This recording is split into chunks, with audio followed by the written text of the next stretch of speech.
I absolutely do. I'd like to also first congratulate my honourable friend for his appointment as leader of the Scottish Conservatives. I was sorry to lose him as a minister, but I got to know him well, and I know very well that he'll do an excellent job.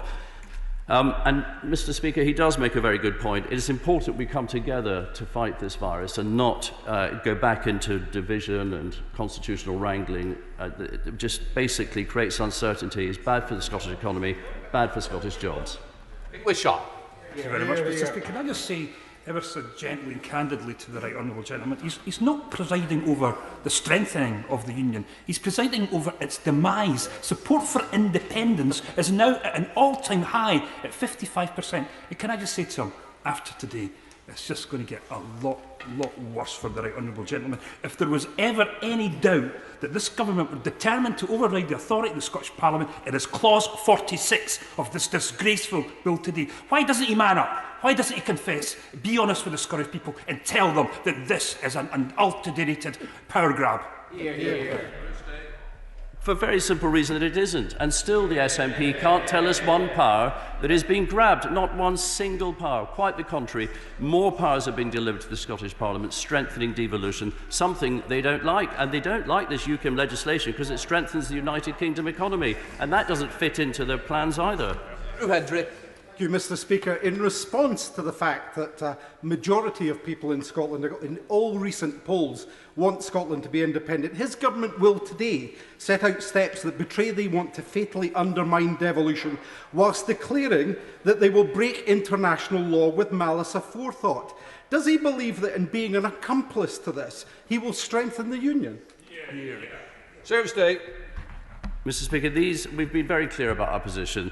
These are contingent powers which will only be exercised in cases where the Joint Committee cannot be formed or operate or cannot come to a view at a time to prevent, and it's important to understand, adverse implications for the Good Friday Agreement.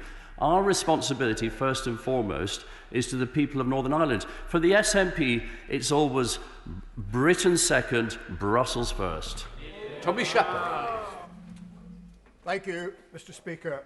Historically, the role of Secretary of State for Scotland has been to argue for more decisions to be made in Scotland.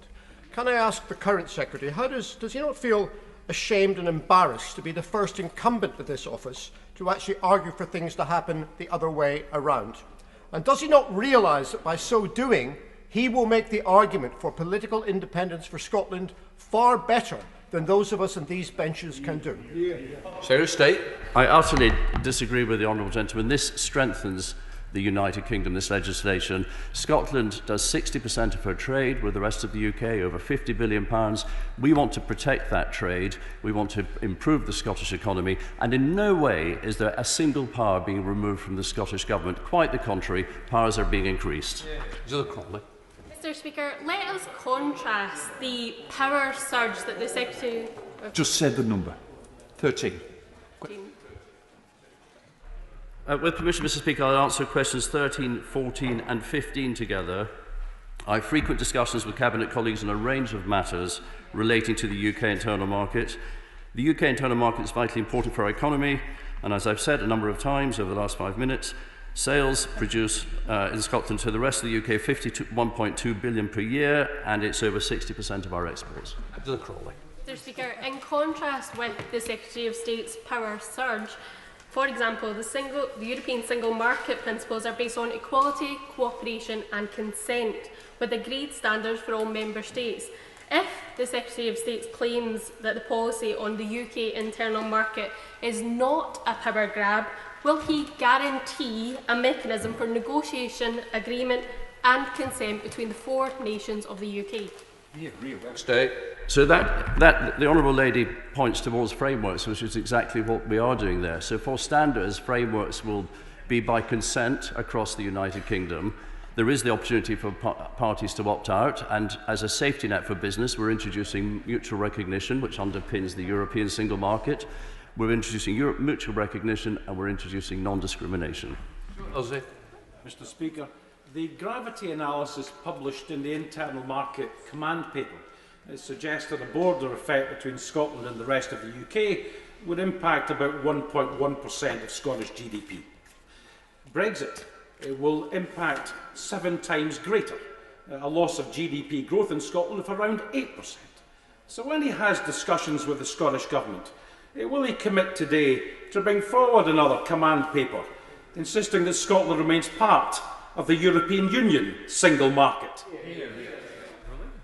No, we're leaving the EU. I don't know if that point's been wasted on the Honourable Gentleman. I'd say when we were on the Treasury Select Committee, we saw many projections about what would happen if the UK voted for Brexit. And all those projections had one thing in common: they were wrong. And I don't recognise his figures. I believe with good trade deals and the UK legislation, we will strengthen the Scottish economy. Ruth Jones. Mr. Speaker, like many in Newport West, I was astonished by the comments of the Secretary of State for Northern Ireland at the dispatch box yesterday in relation to the government's willingness to break international law. Legislation is important, and so is a government's ability to obey it. So will the Secretary of State commit to a UK-wide framework which protects workers' rights and environmental standards within the internal market, and will he pledge to stick to it?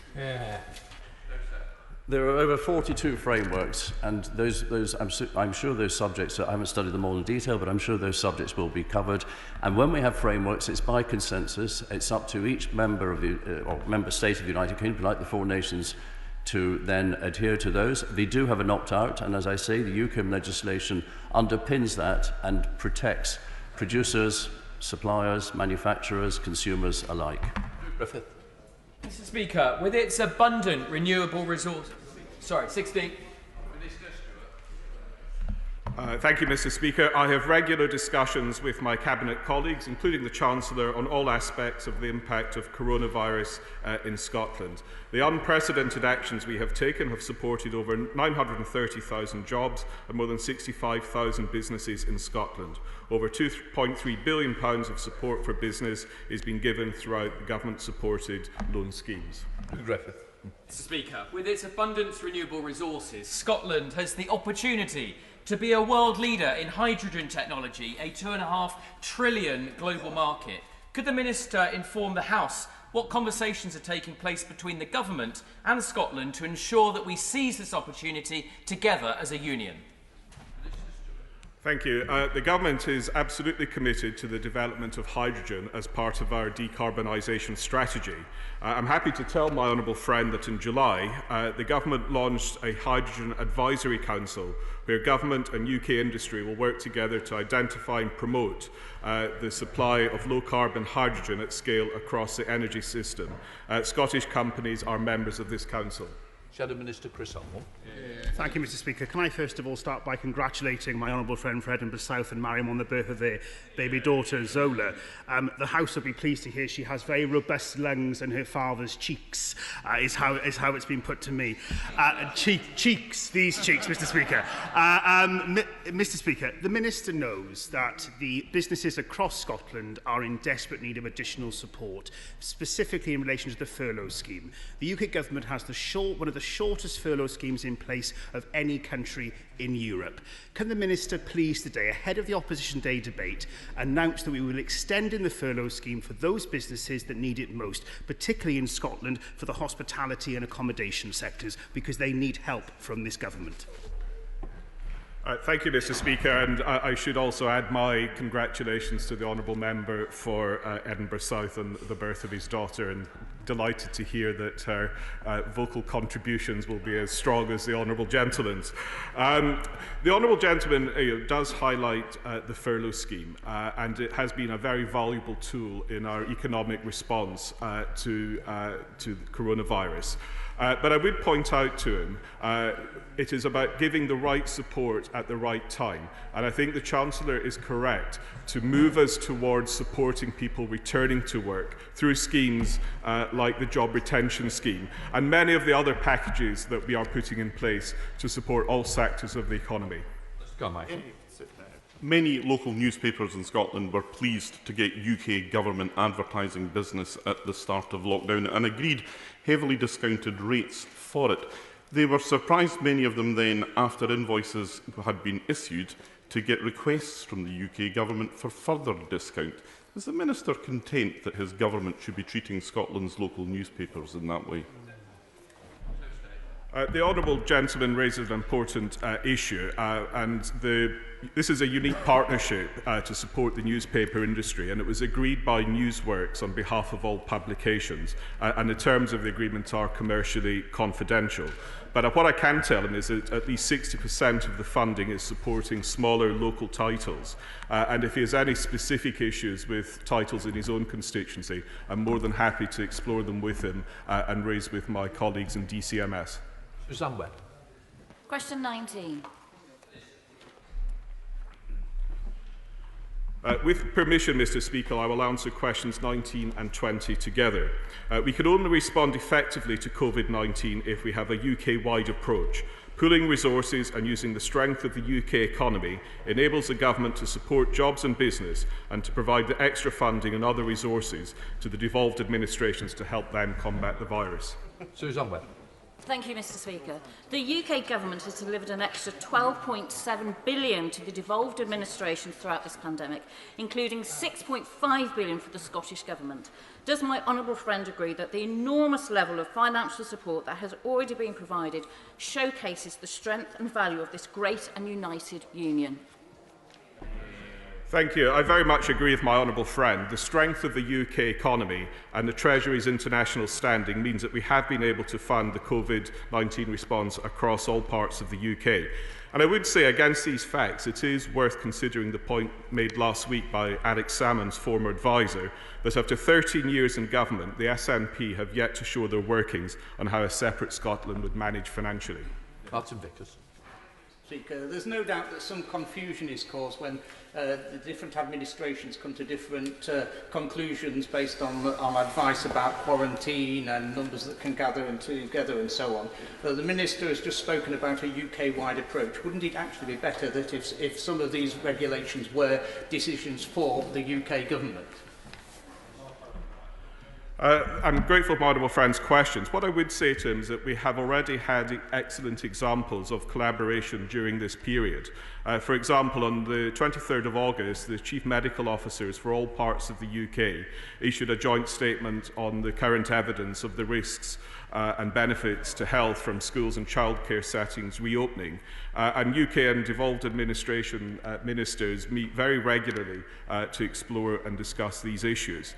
While it is right that across the UK different authorities should be able to respond to specific circumstances, I do hope that political considerations do not lead to this being different just for the sake of it. Andrew Barrett. Mr. Speaker, I wonder if my honourable friend could expand on the success and the effectiveness of the Joint Biosecurity Centre in informing decision makers around the UK on our best way to combat coronavirus. My honourable friend highlights just another example of where working together strengthens our response. I'm delighted that legislation has been passed enabling the Scottish Government and United Kingdom Government to allow the Joint Biosecurity Centre to provide services to ministers and officials in both administrations. Tamji Singh-Desi. Number 22, please, Mr. Speaker. The UK Government and the devolved administrations regularly discuss all aspects of the coronavirus response. Public health and social care are devolved matters for the Scottish Government, but we do provide support to devolved administrations where necessary, including increasing testing capacity. Tamji Singh-Desi. Mr. Speaker, my brother-in-law's father somehow contracted COVID in a care home and sadly passed away. And like us, many families would have had to bear the tragedy of not being able to comfort their loved ones as they breathe their last. Scotland itself has the highest care home death rate in the UK. And last month it was revealed that at least 37 hospital patients who had tested positive for coronavirus were discharged into care homes, which helped turn them into breeding grounds for the virus, resulting in the loss of invaluable lives. So what discussions has the Minister had with Scottish ministers about why this was allowed to happen? Well, firstly, may I extend my sympathy to the honourable gentleman for his family's loss. There are so many examples of where families are grieving because of the loss of loved ones. This is a devolved matter, and I know the Scottish Health Secretary is looking at what caused this, and there will be an inquiry on it. But this government stands ready, and we do help the Scottish Government in increasing testing capacity so that these instances are not repeated. Mr. Speaker. We left the EU on the 31st of January and negotiations for a future trade partnership are ongoing. Over time, the economic benefits of departing from EU law will clearly offset any short-run and often hypothetical problems, and those benefits will be felt both in Scotland and across the UK. Yesterday's admission by the Northern Ireland Secretary that the Internal Markets Bill would be breaking international law will make many countries question the trustworthiness of UK's trade negotiations and the reliability of any deals. So what impact does the Minister think this will have on the Scottish economy? I would simply point the honourable gentleman to the development today, which will help the UK join the Trans-Pacific Trade Partnership, which will benefit companies in Scotland and across the whole United Kingdom. Johnson. Question 24, Mr. Speaker. Thank you, Mr. Speaker. It's clear that the black community has been disproportionately affected by COVID-19, and action is underway to determine what is driving these disparities. We continue to work closely with the Scottish Government and the Department for Health and Social Care on a range of issues related to COVID-19, and will continue to do so, to address the impact on the black community across the whole of the UK. Johnson. Findings from 3 Edinburgh University surveys of Scottish ethnic minorities show that from 2015 to 2019, between 18 and 20% of respondents said they experienced racial discrimination in using health services. Will his department commit to investigating this further and to take steps to eliminate all kinds of racial discrimination in health services? Again, I'd just like to recognise the Honourable Lady's an ardent campaigner for equality in the black community, and the UK Government is keenly aware of the continuing discrimination ethnic minorities face in the United Kingdom today, and takes seriously its obligation to secure equality for all. That's why my right honourable friend, the Prime Minister, has announced the Commission on Race and Ethnic Disparities on the 16th of June. We're now coming to questions to the Prime Minister, and we're going to start Munira Wilson. Question number 1, Mr. Speaker. Minister. Mr. Speaker, this morning I had meetings with ministerial colleagues and others in addition to my duties in this House. I shall have further such meetings later today. Munira Wilson. Thank you, Mr. Speaker. If ministers think it is acceptable for this government to not obey the law, how on earth can the Prime Minister expect the public at home to do so? Mr. Speaker, we expect everybody in this country to obey the law. We now come to Sir Robert Neal. The Prime Minister will be aware that tomorrow the people of Gibraltar celebrate their National Day. And as I'm the honour to be chair of the All-Party Parliamentary Party Group for Gibraltar, will he join me in sending the people of Gibraltar their very best wishes for that day when they celebrate their democratic decision and continuing wish to remain British, and also pledge that Her Majesty's Government will continue to give them every support, both in that matter and also in all the practical issues for which they may need our assistance going forward with the challenges which we jointly face as part of the British family. Mr. Speaker, I congratulate my honourable friend on the continual support he gives to the people of Gibraltar and to Gibraltar, and I can assure him that the sovereignty of Gibraltar is inviolable, and I join him, as I hope all members join him, in wishing the people of Gibraltar a very happy National Day on Thursday. We now come to the Leader of the Opposition. First of 6 questions, Keir Starmer. Thank you, Mr. Speaker. Yesterday I spoke to a mum who lives in London. She's got a 4-year-old daughter who had a very high temperature yesterday morning. She phoned 111 and was told to get a test. She tried to book and was told the nearest was Romford. That was 9 o'clock in the morning. She explored that, but there were no tests there. She was then told Haywards Heath, halfway to Brighton. On exploration, no tests there.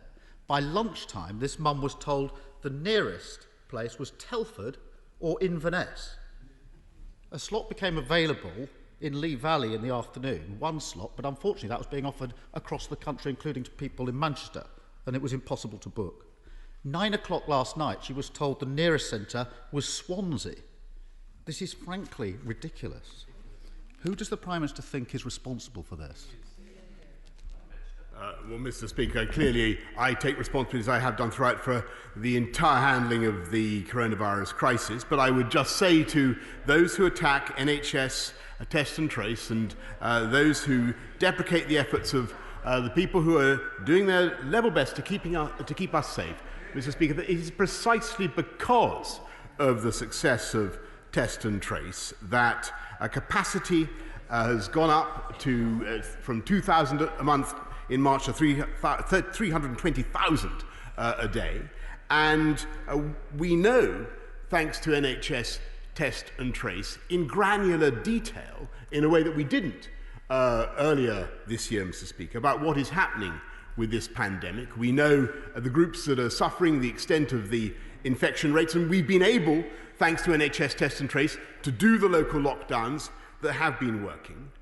We also know that, alas, some people have not been following the guidance in the way that they should, and therefore we are seeing a rise in infections. And that's why today we are taking decisive steps, Mr. Speaker, to intensify our social distancing measures, the rule of six that will be familiar to the country, in order that we can keep our economy going, that we can keep our schools open and keep this virus under control. And I hope that he will support those measures and indeed, Mr. Speaker, support NHS test and trace. Keir Starmer. Mr. Speaker, I'll hear the measures later on, but we will, in principle, support them, as I've supported all the measures the Prime Minister has introduced, as he well knows it's the right thing to do, and I've asked people to follow government advice on every opportunity. Mr. Speaker, nobody's attacking here. The Prime Minister needs to know how anxious hundreds of families are. In the last few weeks, they've been sent all over the country or told there are no tests. It can't be brushed off. On the 21st of this year, the Health Secretary said anybody who needs a test can get a test. It's the most important thing that you can do to stop the spread of this virus. This is a very serious issue. And the government line on this seems to be changing all the time. Yesterday, the Director of NHS Test and Trace said, "Can I offer my apologies to anyone who can't get a test? It's a laboratory processing problem." This morning, the Health Secretary changed tack and appeared to blame the public. I note that he made a statement yesterday and faced questions and didn't say anything about the excuse that he puts forward this morning that emerged overnight. So who's right? The Director of Test and Trace, this is a laboratory problem, or the Health Secretary, it's the public's fault? Mr. Speaker, I of course sympathise with all those who are facing difficulties getting tests as fast as they want, but demand is at an unprecedented high, particularly because demand for asymptomatic patients. But he should know that this country has done more tests, 17.6 million, than any other country in Europe. That is thanks to the, and he likes these international comparisons, Mr. Speaker, that is thanks to the efforts of NHS test and trace. They are, in my view, doing an absolutely heroic job in spite of the difficulties that they face. They've massively raised their output and testing, and they will be up to testing 500,000 tests a day by the end of October. This is an organisation that is working heroically to contain the spread of this disease, and it requires the public to trust this organisation and to participate, Mr. Speaker. Yesterday, the right honourable gentleman said it was on the verge of collapse. I think those were ill-chosen words. I think he now regrets those words. I think he should reflect and he should take them back. Starmer. Mr. Speaker, hundreds of families are trying to get a test in the last week and they can't get one. I do acknowledge the number of tests overall, but this is basic stuff. People who've got COVID symptoms are very anxious about themselves, their children, their families, and what to do. It means they can't go to work, they can't send their children to school. It matters. And if they can't get tests, the Prime Minister needs to take responsibility. And not just about the future or something else, but address this problem. And I want to take it further because it's not just that people are being told to go hundreds of miles. Somebody contacted me yesterday and said this: my wife has a temperature, and they said we needed to isolate and get a test done. I've been trying to book a test. This is yesterday, Prime Minister. And the site says no capacity. Then I tried for a home test kit, and they're telling me that there are no kits available at present. This is the state today, yesterday. Yesterday there were no tests available in London, the same the day before. Prime Minister, what is happening? Well, Mr. Speaker, I note that he won't take back his criticism and his attack on NHS test and trace. I know that I regret that. I gave him the opportunity, Mr. Speaker, to withdraw his verdict that it was on the verge of collapse. It is not. They're doing a heroic job. They're testing hundreds of thousands of people. And yes, Mr. Speaker, we will do more. And the world we want to move to as fast as possible is a world in which everybody can take enabling tests at the beginning of the day, an antigen test to identify whether or not we have the virus or not, like a pregnancy test within 15 minutes or so that we know whether we're able to live our lives as normally as possible. That's the vision that the Health Secretary and others have been sketching out over the last few days. That's where we intend to get to. In the meantime, NHS Test and Trace is doing a heroic job, and today I can tell him that most people get an in-person test result within 24 hours, and the median journey is actually under 10 miles if you have to take a journey to get one. Mr. Speaker, we all want test, trace and isolate to succeed, and I've offered my support before, but the Prime Minister is ignoring a problem. If people are being told to go hundreds of miles, something is wrong. It's got a lot worse in the last week or two. Everybody in this House knows it because they've all had constituents telling them it. And the Prime Minister talks about capacity. The latest government figures were updated last night. They show that on average, 75,000 tests are not being used every day. If there's 75,000 that are not being used, why yesterday were people being told to go hundreds of miles for a test? Why yesterday were people being told there's no capacity? Mr. Speaker, their issue at the moment is that there has been a massive increase in the number of people who need or want tests, and particularly people who don't have symptoms. And we need, and I hope he agrees, we need to prioritise people such as NHS frontline staff, our care workers, who urgently need those tests. And as we massively increase the number of tests, it is those groups who are getting priority. And I can just tell him that actually he's wrong in what he says about the failure of NHS test and trace. Let me tell him that of those contacts that supply details, 80% are reached, and 320,000 people have been persuaded to self-isolate and to stop the spread of the disease. That is the British people ignoring his attempt to undermine confidence in test and trace, ignoring his attempt to undermine confidence, and working together to get this disease defeated. Keir Starmer. Mr. Speaker, I'm listening carefully to what the Prime Minister says. What's undermining confidence is families being told to go hundreds of miles and they can't get a test. That's undermining confidence. I just want it fixed. We don't need to have an argument. What's the problem? Accept there's a problem, tell us what the solution is, and we'll all muck in and try to make it better and tell our constituents. I've been listening. Is he saying there are too many people coming forward for tests? It's a capacity problem or not? People are trying to do the right thing. They want to go back to work. We want children back in schools. The Prime Minister is encouraging that, quite right too. We understand that. We support that. The government side of the bargain was to deliver an effective test, trace and isolate scheme. But 2 weeks into September, there's a glaring hole. Can the Prime Minister tell us, when did he first know about this particular problem of having to go hundreds of miles, or that tests were not going to be available? It's last week it's arisen. When did he first know that that was a problem? Mr. Speaker, it's obviously a function of the growing demand and the growing public confidence in NHS test and trace that we have to supply more and more tests, and that's what we've been doing. I think, Mr. Speaker, I don't know whether he's been listening. I've been trying to give the House the figures. Actually, thanks to the heroic efforts of NHS test and trace, we've gone up from 2,000 tests a day in March to 320,000 a day today. And it is thanks to the efforts of those thousands of people who are listening keenly to his words for some support or some encouragement or some belief in what they're trying to do. It is thanks to them that people, on average, have to travel less than 10 miles, and it is thanks to them that 80% of the contacts that they identify, a coronavirus patient identifies, are reached and told to self-isolate. That's what we're trying to do, Mr. Speaker. It's hard work. It's hard work. It's a big job. And they're doing a fantastic job. And I really think what they would like to hear is some praise and encouragement and support from the Right Honourable Gentleman. Keir Starmer. Mr. Speaker, why can't we just hear from the Prime Minister an honest answer? If he stood at dispatch box and said, I know something's gone wrong in the last couple of weeks, we've been getting hundreds of examples of people being sent all over the place or being told there's no test. I've looked into it. I've worked out what the problem is. Here's my plan. People might be reassured.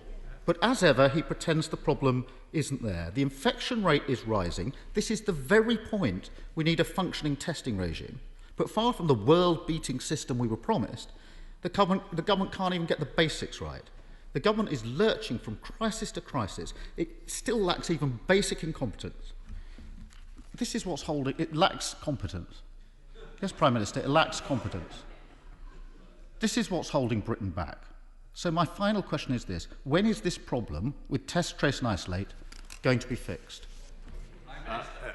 Mr. Speaker, I think he was on the money when he said that this government lacked incompetence. And if I can just say to him that we are working flat out to address all the issues confronting us today, including trying to get the infection rate down. And we are getting on, Mr. Speaker, with taking the tough decisions, making the tough calls that will take this country forward. When it came to saying schools were safe, he was silent because he didn't want to offend his union bosses. And when left-wing anarchists, Mr. Speaker, tried to destroy the freedom of the press, he was silent because for some reason he didn't want to offend crusty left-wing anarchists. And when it comes, by the way, to sticking up for our UK internal market, Mr. Speaker, and for delivering on the will of the British people, one of the most important issues facing us today, he is totally silent on this bill that obsesses the rest of his backbenchers. He's totally silent. Great ox, once again, has stood on his tongue. He has nothing at all to say about that subject today because he doesn't want to offend the huge number of his backbenchers who want to overturn the verdict of the people and take us back into the EU, which is, of course, what he wants to do himself. This government gets on and takes the tough decisions on behalf of the British people, delivering thousands of jobs through our Kickstart scheme, a record-breaking investment in affordable housing, £12 billion affordable housing programme, and getting on with all our work, working with the British people and working with the Honourable Right Honourable Gentleman, if he would only do so, to get coronavirus defeated and to take our country forward. We take the tough calls. All he does is sit on the sidelines and carp, Mr. Speaker. Thank you, Mr. Speaker. The work of the Armed Forces, and especially 103 Battalion of the Royal Electrical and Mechanical Engineers in Northampton, in logistical support of the NHS, councils and volunteers during the lockdown was truly inspirational. Will my right honourable friend join with me in thanking them and in recognising the importance to the town of the Clare Street Barracks now and into the future? Of course, I thank my honourable friend, and I indeed recognise the importance of the Clare Street Barracks, and indeed I salute the work of the entire armed services in what they've done across the whole of our United Kingdom to help us fight coronavirus. We come to the Leader of the SNP, Ian Blackford. Thank you, Mr. Speaker. Shortly, this government will publish its internal market proposals. I've seen them. It is nothing short of an attack on Scotland's Parliament and an affront to the people of Scotland. As we've already heard, this legislation breaks international law, but it also breaks domestic law. The Prime Minister and his friends, a parcel of rogues, are creating a rogue state, one where the rule of law does not apply. Why does the Prime Minister think that he and his friends are above the law? Well, on the contrary, Mr. Speaker, this UK internal market bill is about protecting jobs, protecting growth, ensuring the fluidity and safety of our UK internal market and prosperity throughout the United Kingdom. And it should be welcomed, I believe, in Scotland, in Northern Ireland, Wales, and throughout the whole country. Ian Blackford. Well, of course, we saw the Prime Minister breaking the law last year of the prorogation of Parliament. We've seen the behaviour of Dominic Cummings, and we know that this government's prepared to break its international obligations. And what the Prime Minister said is complete rubbish, and the Prime Minister knows it. His own white paper was clear that state aid is going to be grabbed back from Scotland and handed to Westminster. Mr. Speaker, if the Prime Minister won't listen to the Scottish Government, will he listen to the NFU Scotland President, who warned that the proposals limit the devolved administrations? The Commons Constitutional Affairs Committee that warned it will create new reservations in areas of devolved competence, and the General Teaching Council for Scotland that warned that it undermines devolved education functions. That, Mr. Speaker, is the reality. Mr. Prime Minister, Scotland is speaking out, and I state that the Scottish Parliament will reject this attack on devolution. So the question is, will the Prime Minister break domestic law, disregard the settled will of the Scottish people, ignore the concerns of Scotland's communities and press ahead with this bill? The time for Scotland's place as an independent, international, law-abiding nation is almost here. Our time has come. The answer, Mr. Speaker, is that yes, indeed, we will press on with this bill, because I believe that his attacks on it are totally illogical. It actually represents a very substantial transfer of powers, of sovereignty to Scotland, to Wales, to North. It is a massive devolutionary act. What it also does is, and I believe this is common ground across the dispatch box. It also ensures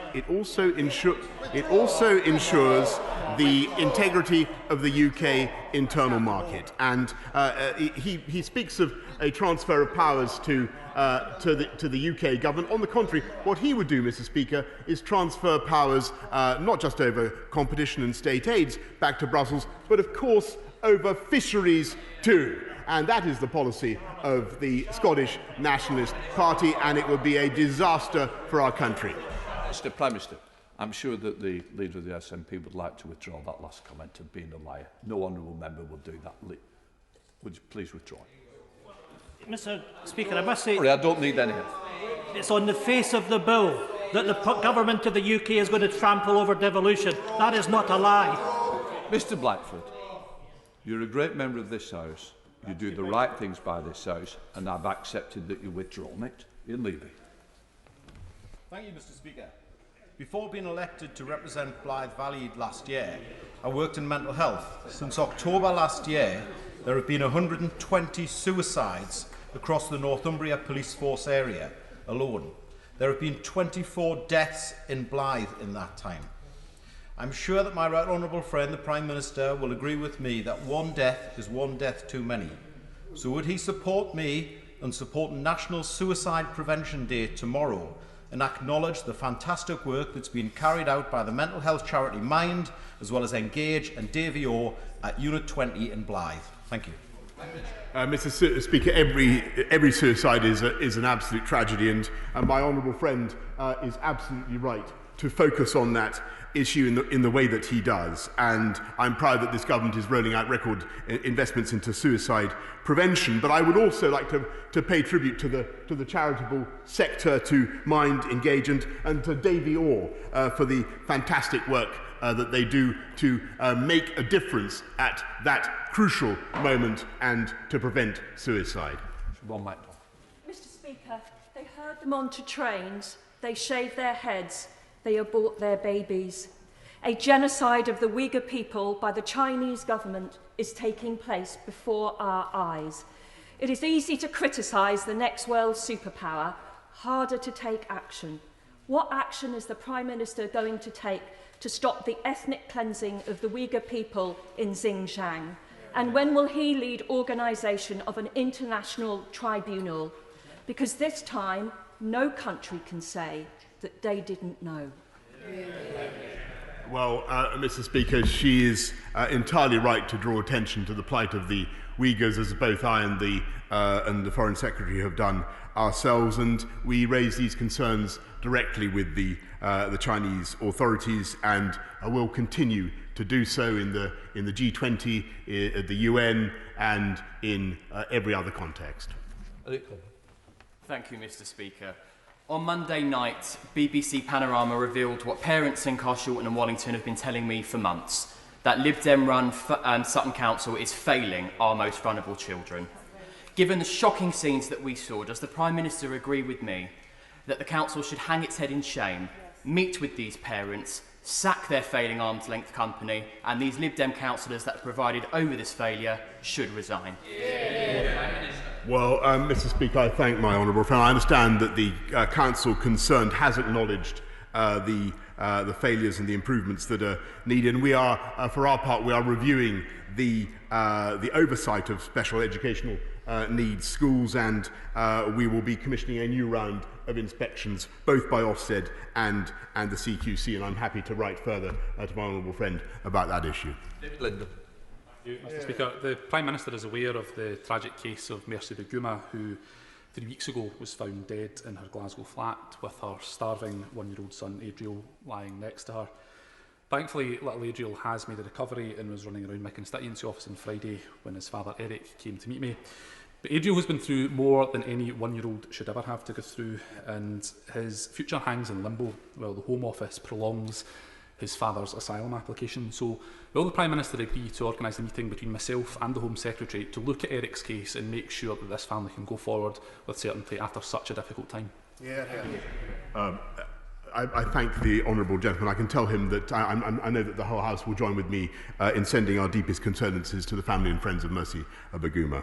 And we take very seriously the well-being of all those in the asylum system, and I can assure him that the relevant minister will be taking up that particular case with him. We're heading up to Amersham with Dame Cheryl Gillan. Dame Cheryl. Thank you, Mr. Speaker. The Prime Minister knows very well I have an 11-year track record of opposing HS2, not least because of the environmental damage it is causing, and have expressed my support for peaceful environmental campaigns against this costly project. Regrettably, the actions of Extinction Rebellion, who've glued themselves to trains and now tried to interfere with the freedom of the press, have tarnished the reputation of peaceful environmental protesters. Will my right honourable friend tell me what options he's considering to ensure, rather than offering encouragement to lawbreakers, this unacceptable behaviour and attacks on our democratic freedoms can be prevented from happening again, and the integrity of peaceful campaigners is not impugned? Well, Mr. Speaker, I draw a sharp distinction and contrast between the civilised approach of my right honourable friend to environmental protest and that taken by those who tried in vain to frustrate the freedom of the press. And again, I must say I was struck by the silence of the right honourable gentleman opposite when he had an opportunity to condemn. To answer her point directly, I do think it is important now, given the weight of the economic interests that were under threat and the threat to the freedom of the press, that we look at what we can do under public order and indeed under the law on nuisance, and that is what we will do. Thank you, Mr. Speaker. Yesterday, the Health Secretary said, and I quote, "We have the largest testing system imaginable." Yet in my constituency of Jarrow, which is one of the government's areas of concern, people are struggling to get a COVID test. This isn't criticism or an attack of our NHS, but it's months since the Prime Minister promised us all a world-leading test, track and trace system. So I ask him, where is it? And again, Mr. Speaker, I have every sympathy with those who are now wanting to get tests, and the demand is very, very acute, partly because, Mr. Speaker, we have so many people who don't have symptoms who want a test, and our view is the priority should be for those who do have symptoms and for the groups that I mentioned earlier. We will do everything we can to address the issues in Jarrow and across the country. But I would just remind her that NHS Test and Trace has so far conducted 17.6 million tests, which is more than any other European country. So she should take at least some pride in that. Thank you, Mr. Speaker. Whilst I am pleased that localised data has allowed local restrictions to be lifted in parts of my constituency in Murfield, Kirkburton and Denby Dale, would the Prime Minister reassure the people of Dewsbury that if infection rates continue to reduce, Dewsbury will be lifted out of local restrictions sooner rather than later? Well, thank you, my Honourable, indeed, and I thank the people of Dewsbury for their fortitude in doing what they've done, the local action that they're taking to defeat the virus, and of course, as soon as we see results in the case of a local lockdown, we do take that area out of lockdown. I've no doubt the same will happen in Dewsbury and elsewhere. Thank you, Mr. Speaker. There have been reports in the last few days that the Chancellor may scrap the planned increase in the national living wage on the grounds that it may be considered unaffordable. Can the Prime Minister rule this out once and for all, recognise that working people should not be made to pay for this crisis, and confirm that the national living wage will rise as planned to £9.21 an hour in April? Mr. Speaker, it was this government that introduced the living wage, and I'm proud that we have so far delivered a record increase in the living wage and supported families throughout the crisis, not just with the living wage, but of course with a huge £160 billion package of support. This is a government that puts its arms around the people of the country and helps them through tough times. Thank you, Mr. Speaker. Burnley College was recently announced as the highest achieving college in the country, recognising its dedicated students, quality teaching staff and fantastic facilities, which includes a Centre for Advanced Engineering. And as a result, the college has experienced strong year-on-year growth in admissions. But in order to ensure that our young people continue to have the skills they need for the future, it's vital our FE colleges are invested in and keep up to date. And that's why I've given my wholehearted support to Burnley College with its latest expansion plans, which includes greater teaching on drone technology, robotics and clean engines. So will the Prime Minister join with me in giving Burnley College that backing from government, and will he join with me in visiting the college in the future? Right. Well, I think my honourable friend is absolutely right to champion Burnley College and the cutting-edge education in the technologies of the future that this government supports, and I welcome all the plans that Burnley College has for capital investment, Mr. Speaker, to develop their campus. Kim Johnson. Thank you, Mr. Speaker. Liverpool in 1869 was the first council to build council housing to replace overcrowded slums. Progress over the years has often been obstructed by this Tory government, most recently with the refusal to extend our most successful landlord licensing scheme and the introduction of permissive development rights, which bypass local control and are likely to create slums of the future. Will the Prime Minister give a straight answer and commit to withdraw these plans and return control back to local communities and prevent return to the 1860s? Thank you. Well, this government has already built far more council homes, as far as I can remember, than Labour did in 13 years when they were last in office, and we will go on. You've just heard, Mr. Speaker, about the huge £12 billion investment in affordable homes that we're making this week, and we will deliver beautiful new homes across the country, building on brownfield sites in a way that is affordable and helps young people onto the housing ladder in the way that they need, either through affordable rent or through part buy, part rent schemes, which are immensely attractive, and that's the way forward for our country. James Wilde. Thank you, Mr. Speaker. Kings Lynn will benefit from the government's levelling up agenda with £25 million through the Towns Fund. Would my right honourable friend encourage ministers to look favourably at proposals for a school of nursing at the College of West Anglia to help kick-start local training opportunities and job opportunities for the people of West Norfolk? I thank my honourable friend. He's an excellent champion for his area, and if he can just contain his impatience a little bit, he may hear something to his advantage and to the advantage of his constituency from his right honourable friend and mine, the Community Secretary.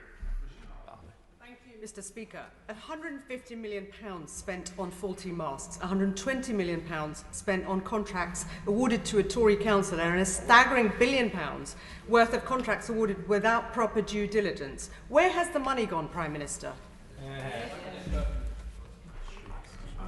Well, Mr. Speaker, all I can tell her is that there's been a massive investment in PPE throughout this pandemic, and billions of items have been supplied. If she has a particular anxiety about some particular contract, then I'm more than happy to address that if she will take the trouble to write to me. Thank you.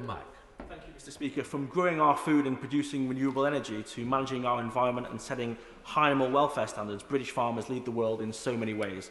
On Back British Farming Day, will my right honourable friend join me in thanking the farmers in Havant and across the country for the contribution they make to our country and our national security and our prosperity? Yeah.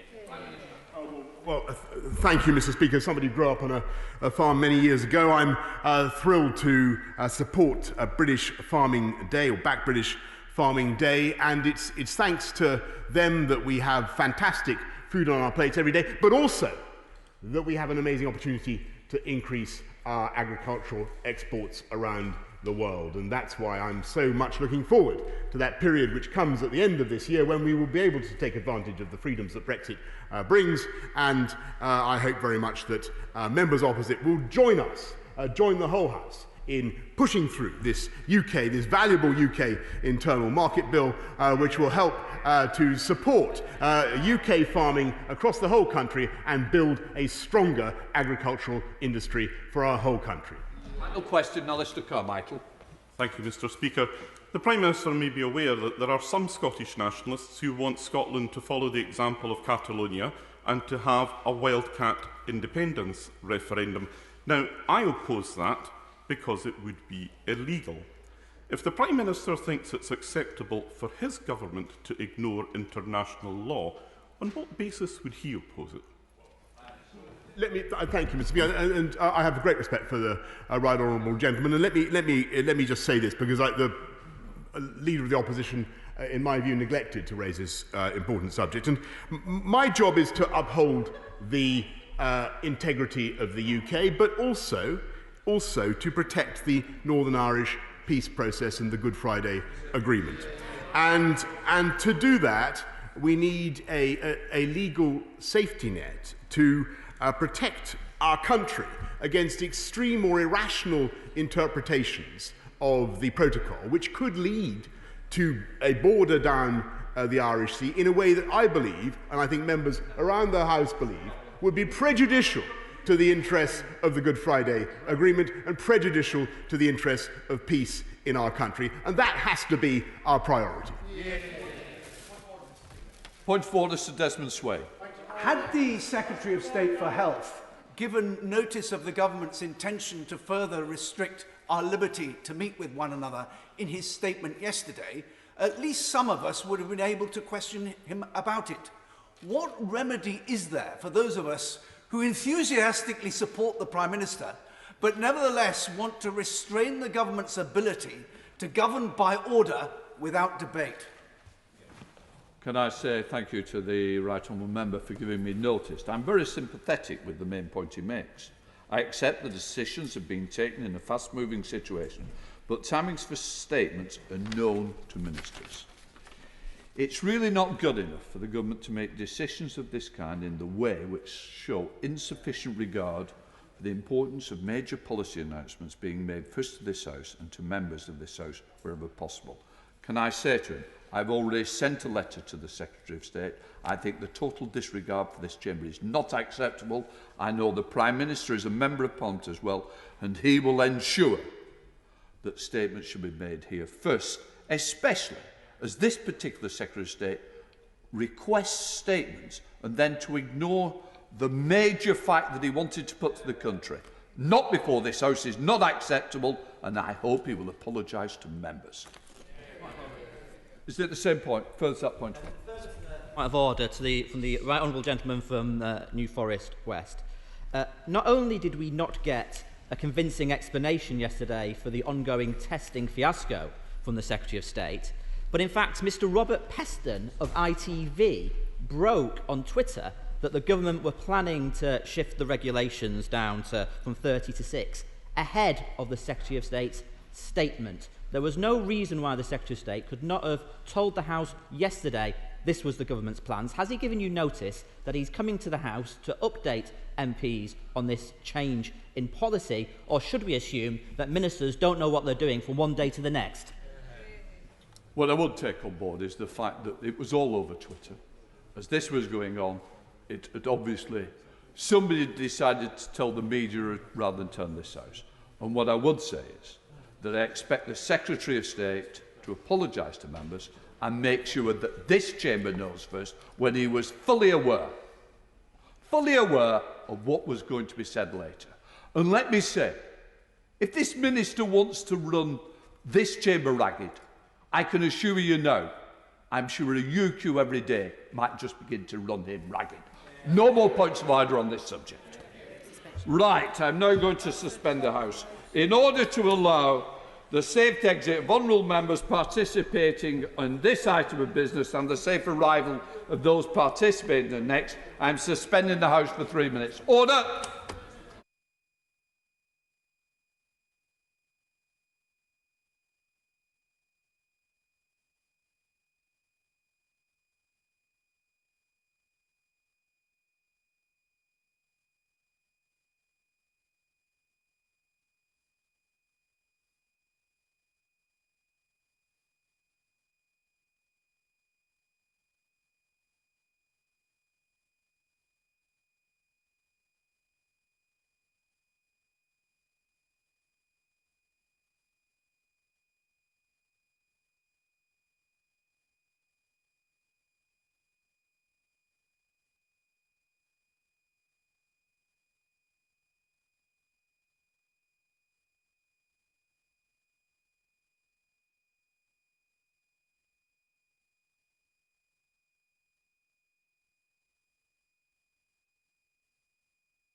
Are you ready?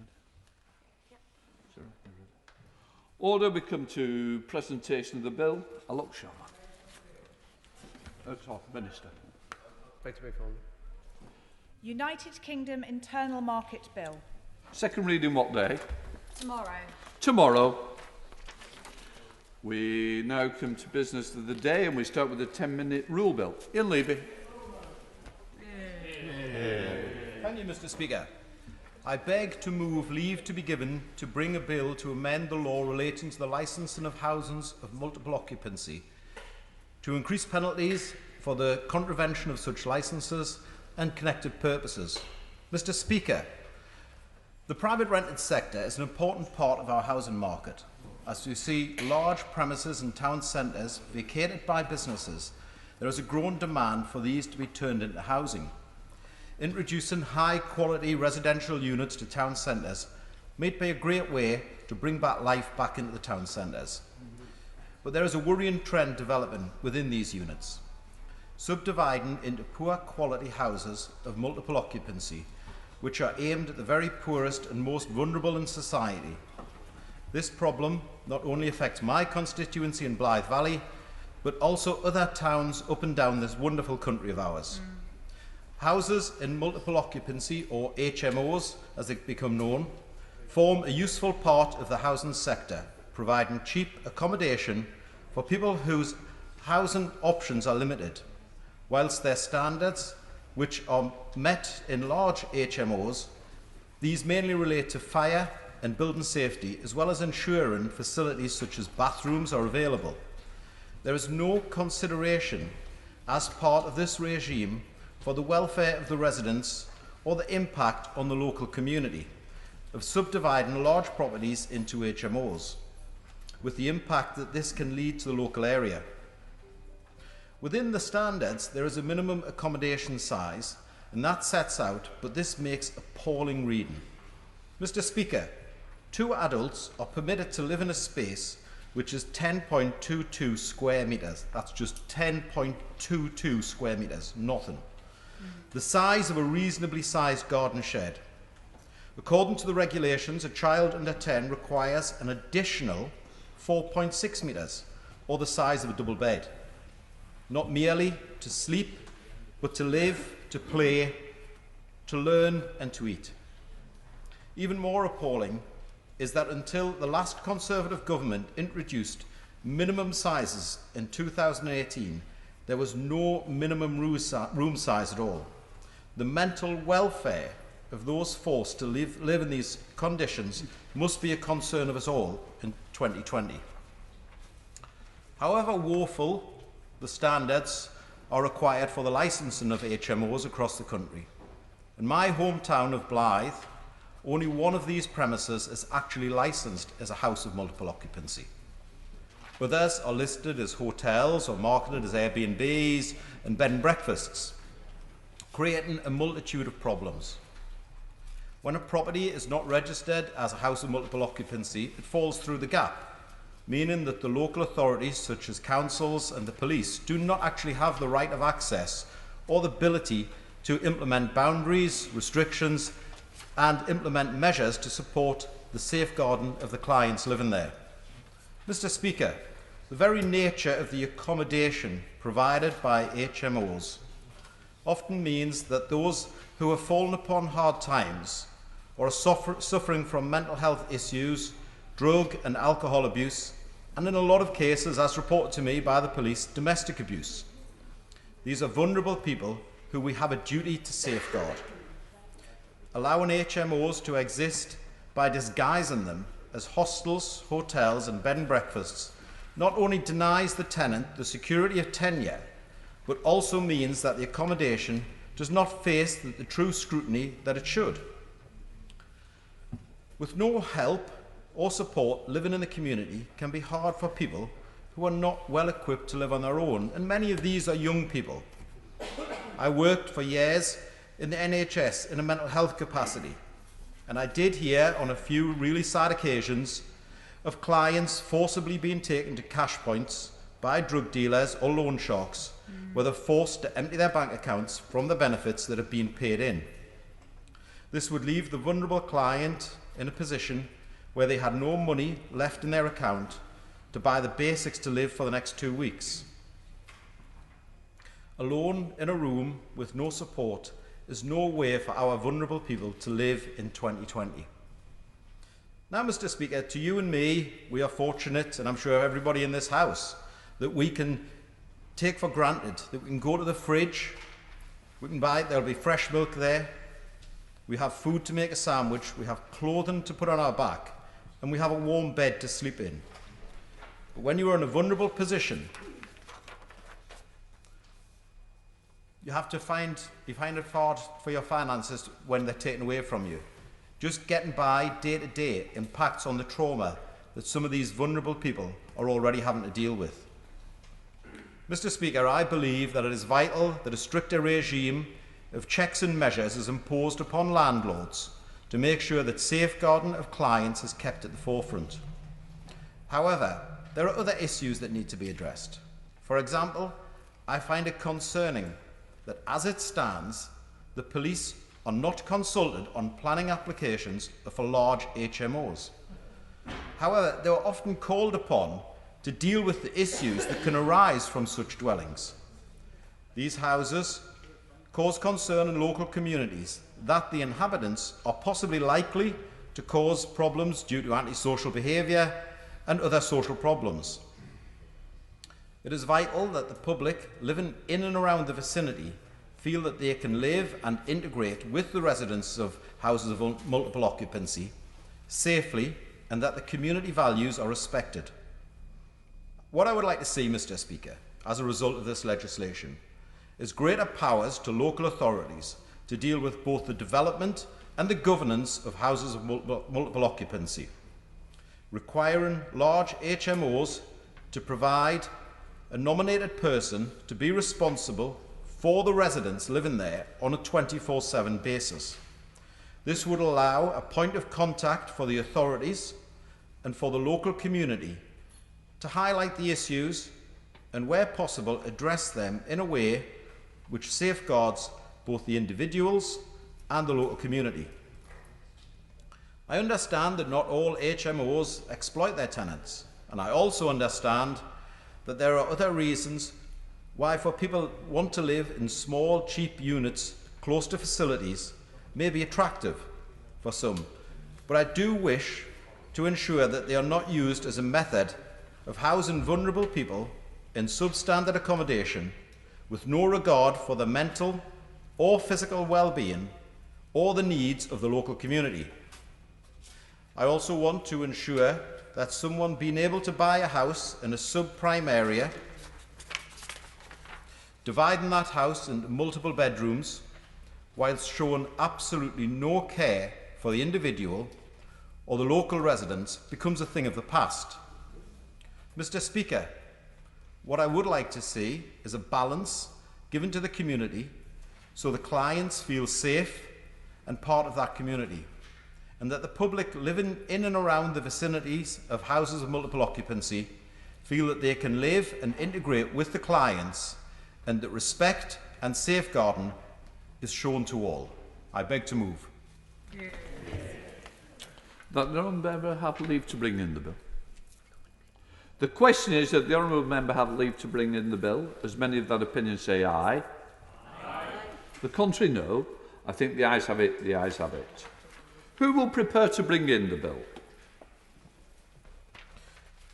Duncan Baker, Paula Barker, Deanna Davidson, Catherine Fletcher, Peter Gibson, James Grundy, Paul Howell, Marco Longhi, Rob Roberts, Matt Vickers and myself, sir.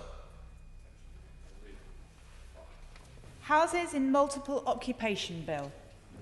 Second reading what day? Friday the 5th of February. Friday the 5th of February next year. Right, we now come to the first opposition day motion on the extension of furlong scheme and the protection of jobs and businesses. I now call on the Shadow Chancellor, Annalisa Dodds, to move the motion. Annalisa Dodds. Thank you very much, Mr. Speaker. Our country is in the grip of a jobs crisis, a crisis that will intensify if the Conservative government does not change course. Between April and June of this year, the number of people in work fell by the largest amount in over a decade. By July, there were nearly 750,000 fewer employees on the payroll than there had been just 4 months earlier. We know that these are extraordinary times. That's why Labour have acted as a constructive opposition, working with the government and businesses and trade unions to do all we can to save lives and livelihoods. But it's not enough for government now to say simply that this is an unprecedented crisis and that there's only so much that can be done to mitigate the damage. In their amendment to this Opposition Day motion, the Conservatives maintain that any deviation, I repeat that, any deviation from this government's proposed plan will cause damage to the United Kingdom economy. Some humility, willingness to listen and flexibility is desperately required here.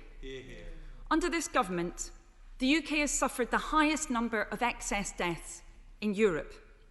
It's experienced both the worst quarterly fall in GDP in Europe and the worst quarterly fall amongst all G7 nations.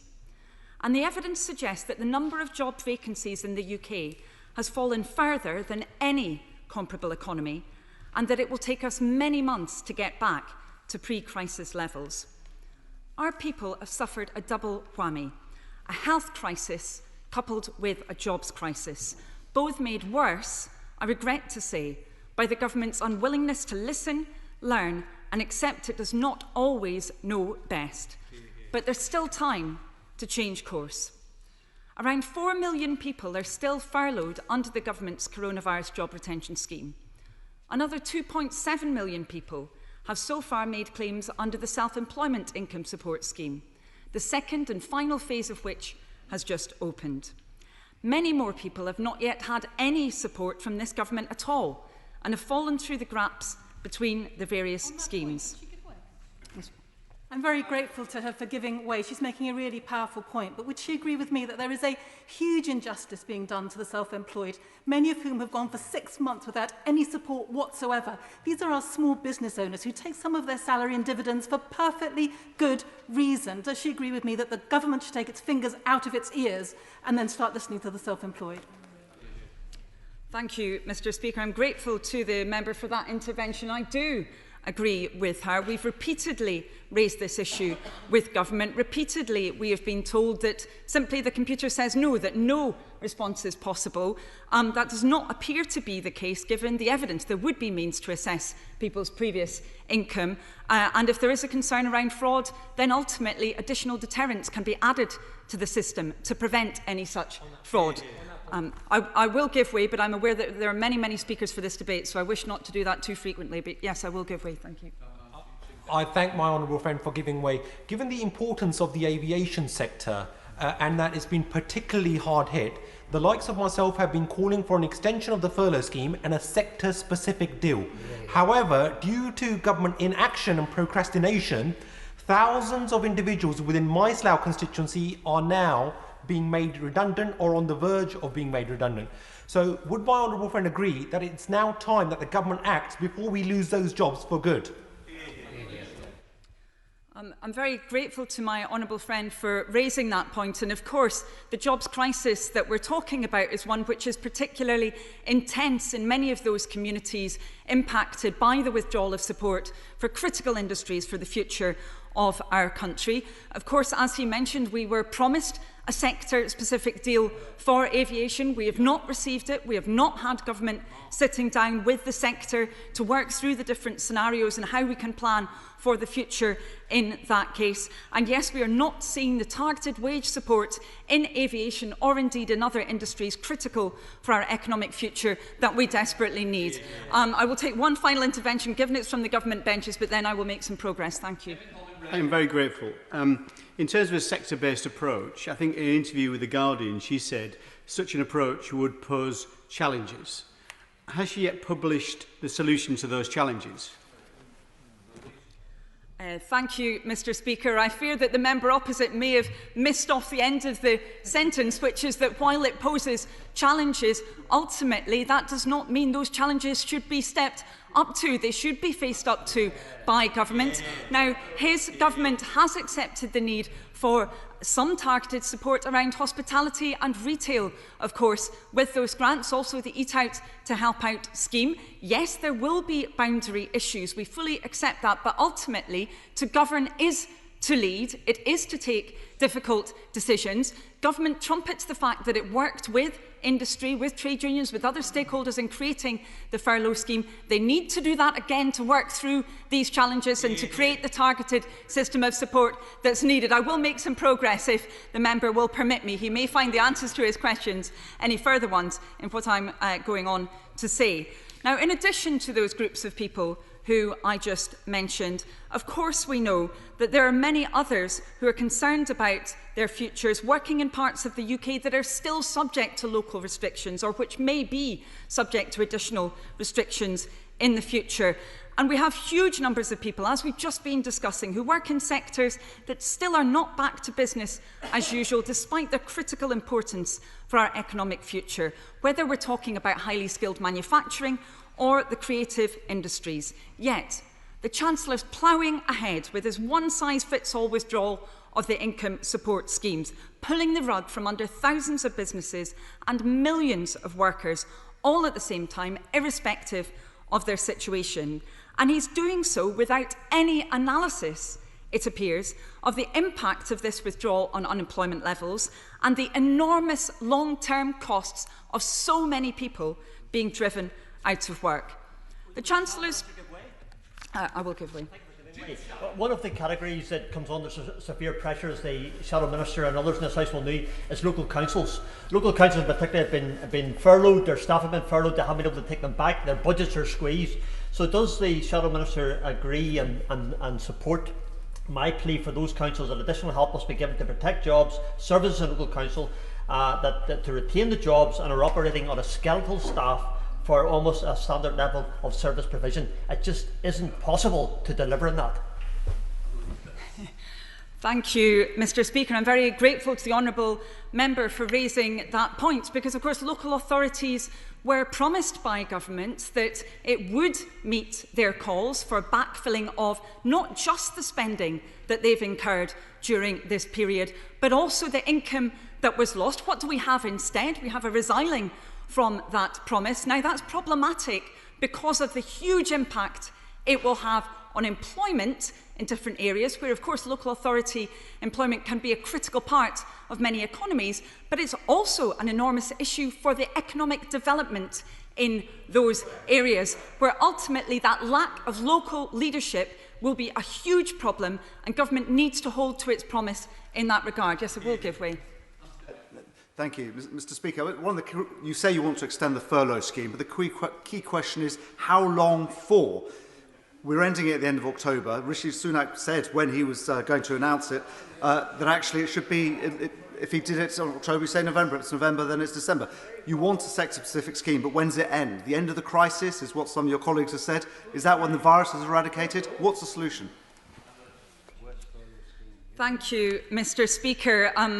With all due respect to the member opposite, he may have missed what I said. We believe government needs to be sitting down, talking to exactly those stakeholders that it trumpets so much it worked with when it created the furlough scheme, so that it can provide that system of support that's necessary to protect jobs, to protect our economic capacity. And as I have said time and time again, we do not believe that a continuation of the furlough scheme precisely as it stands now is what is required. We need a targeted wage support scheme, which, as I will go on to mention, is exactly the approach being taken by huge numbers of other countries, but which this government is turning its face against. I will make some progress because I'm aware so many want to speak on this critical subject.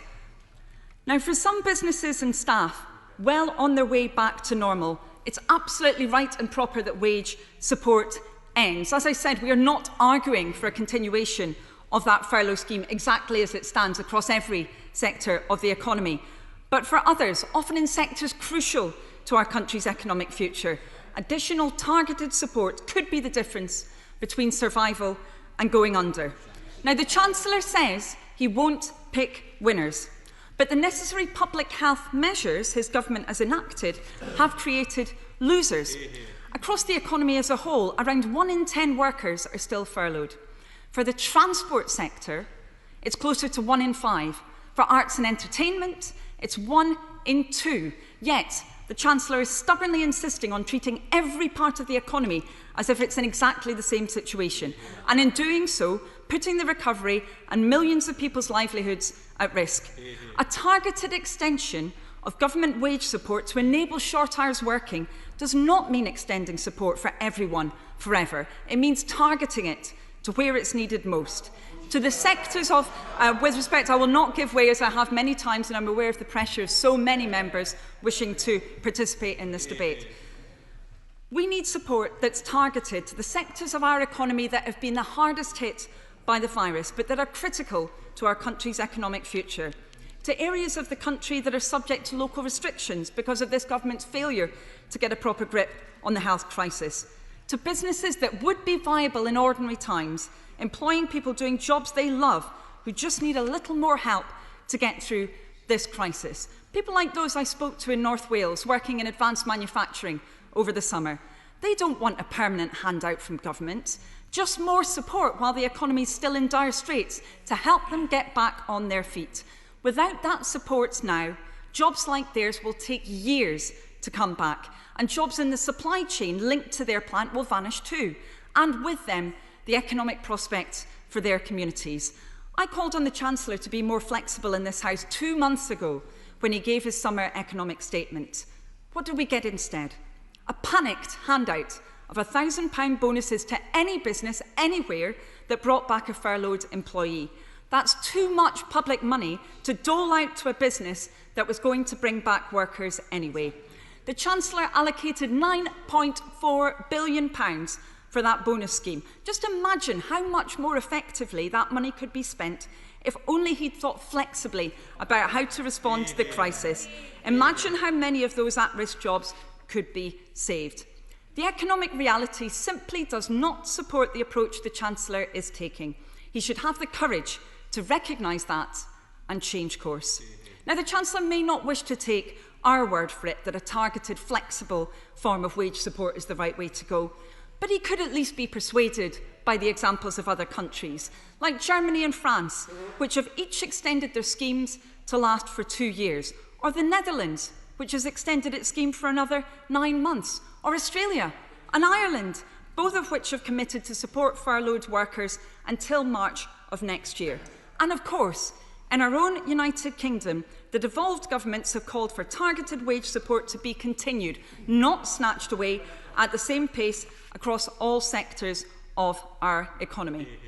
Now, if that's not good enough for the Chancellor, he could perhaps listen to trade unions or think tanks. After all, he trumpeted working with trade unions to create the furlough scheme in the first place. He could listen to the TUC, which has proposed a job retention and upskilling scheme, or the IPPR, which has advocated a coronavirus work sharing scheme, or the Joseph Rowntree Foundation, which has suggested a COVID-19 job support scheme. If that's not compelling enough, perhaps the Chancellor could heed the voice of business. The British Chambers of Commerce have said that businesses across the UK are going to need further support to weather uncertainty over the coming months. Make UK has called for an extension of the job retention scheme to those sectors which are not just our most important, but who have been hit hardest. If I may just finish this point, then I'll take one other intervention. I don't want to frustrate all those colleagues who want to speak in this debate. The Federation of Small Businesses have said it's time for the government to bring forward a rescue package for those who've been left out. The Institute of Directors has said that the Chancellor's bonus scheme would do little to prevent job losses, and that some form of an extension to the furlough scheme should remain on the table. The CBI has been clear that it's too soon to pull business support away at the end of October. The Chancellor likes to think he's got the ear of business, but it's clear he's just not listening when business tells him to change course. Yes, we'll take 1 minute. I'm very grateful, and she makes some fair points, and particularly about working constructively with government. On that basis, shouldn't she constructively set out her solution to these problems rather than simply saying that government should solve them? She obviously has got ideas how to solve them. Why didn't she publish solutions? Thank you, Mr. Speaker.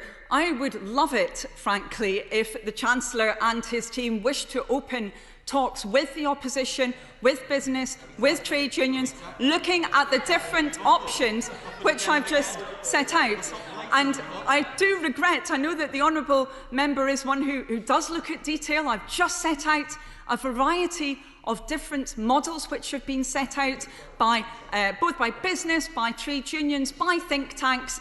We want to work with government on this. If he's signalling from his point of view that he wants that discussion to happen, I really hope that his front bench colleagues will take that invitation up as well. Because, you know, it's not just this member who wishes to have that discussion with his front bench. I note that there are huge numbers of speakers on the other side who wish to participate in this debate, and I'm keen to hear their thoughts on this because some of their colleagues have already pronounced on it, of course, Mr. Speaker. The member for Preseli Pembrokeshire has said there should be targeted extensions to the furlough scheme beyond October. The member for Harborough has said he can see the case for it too.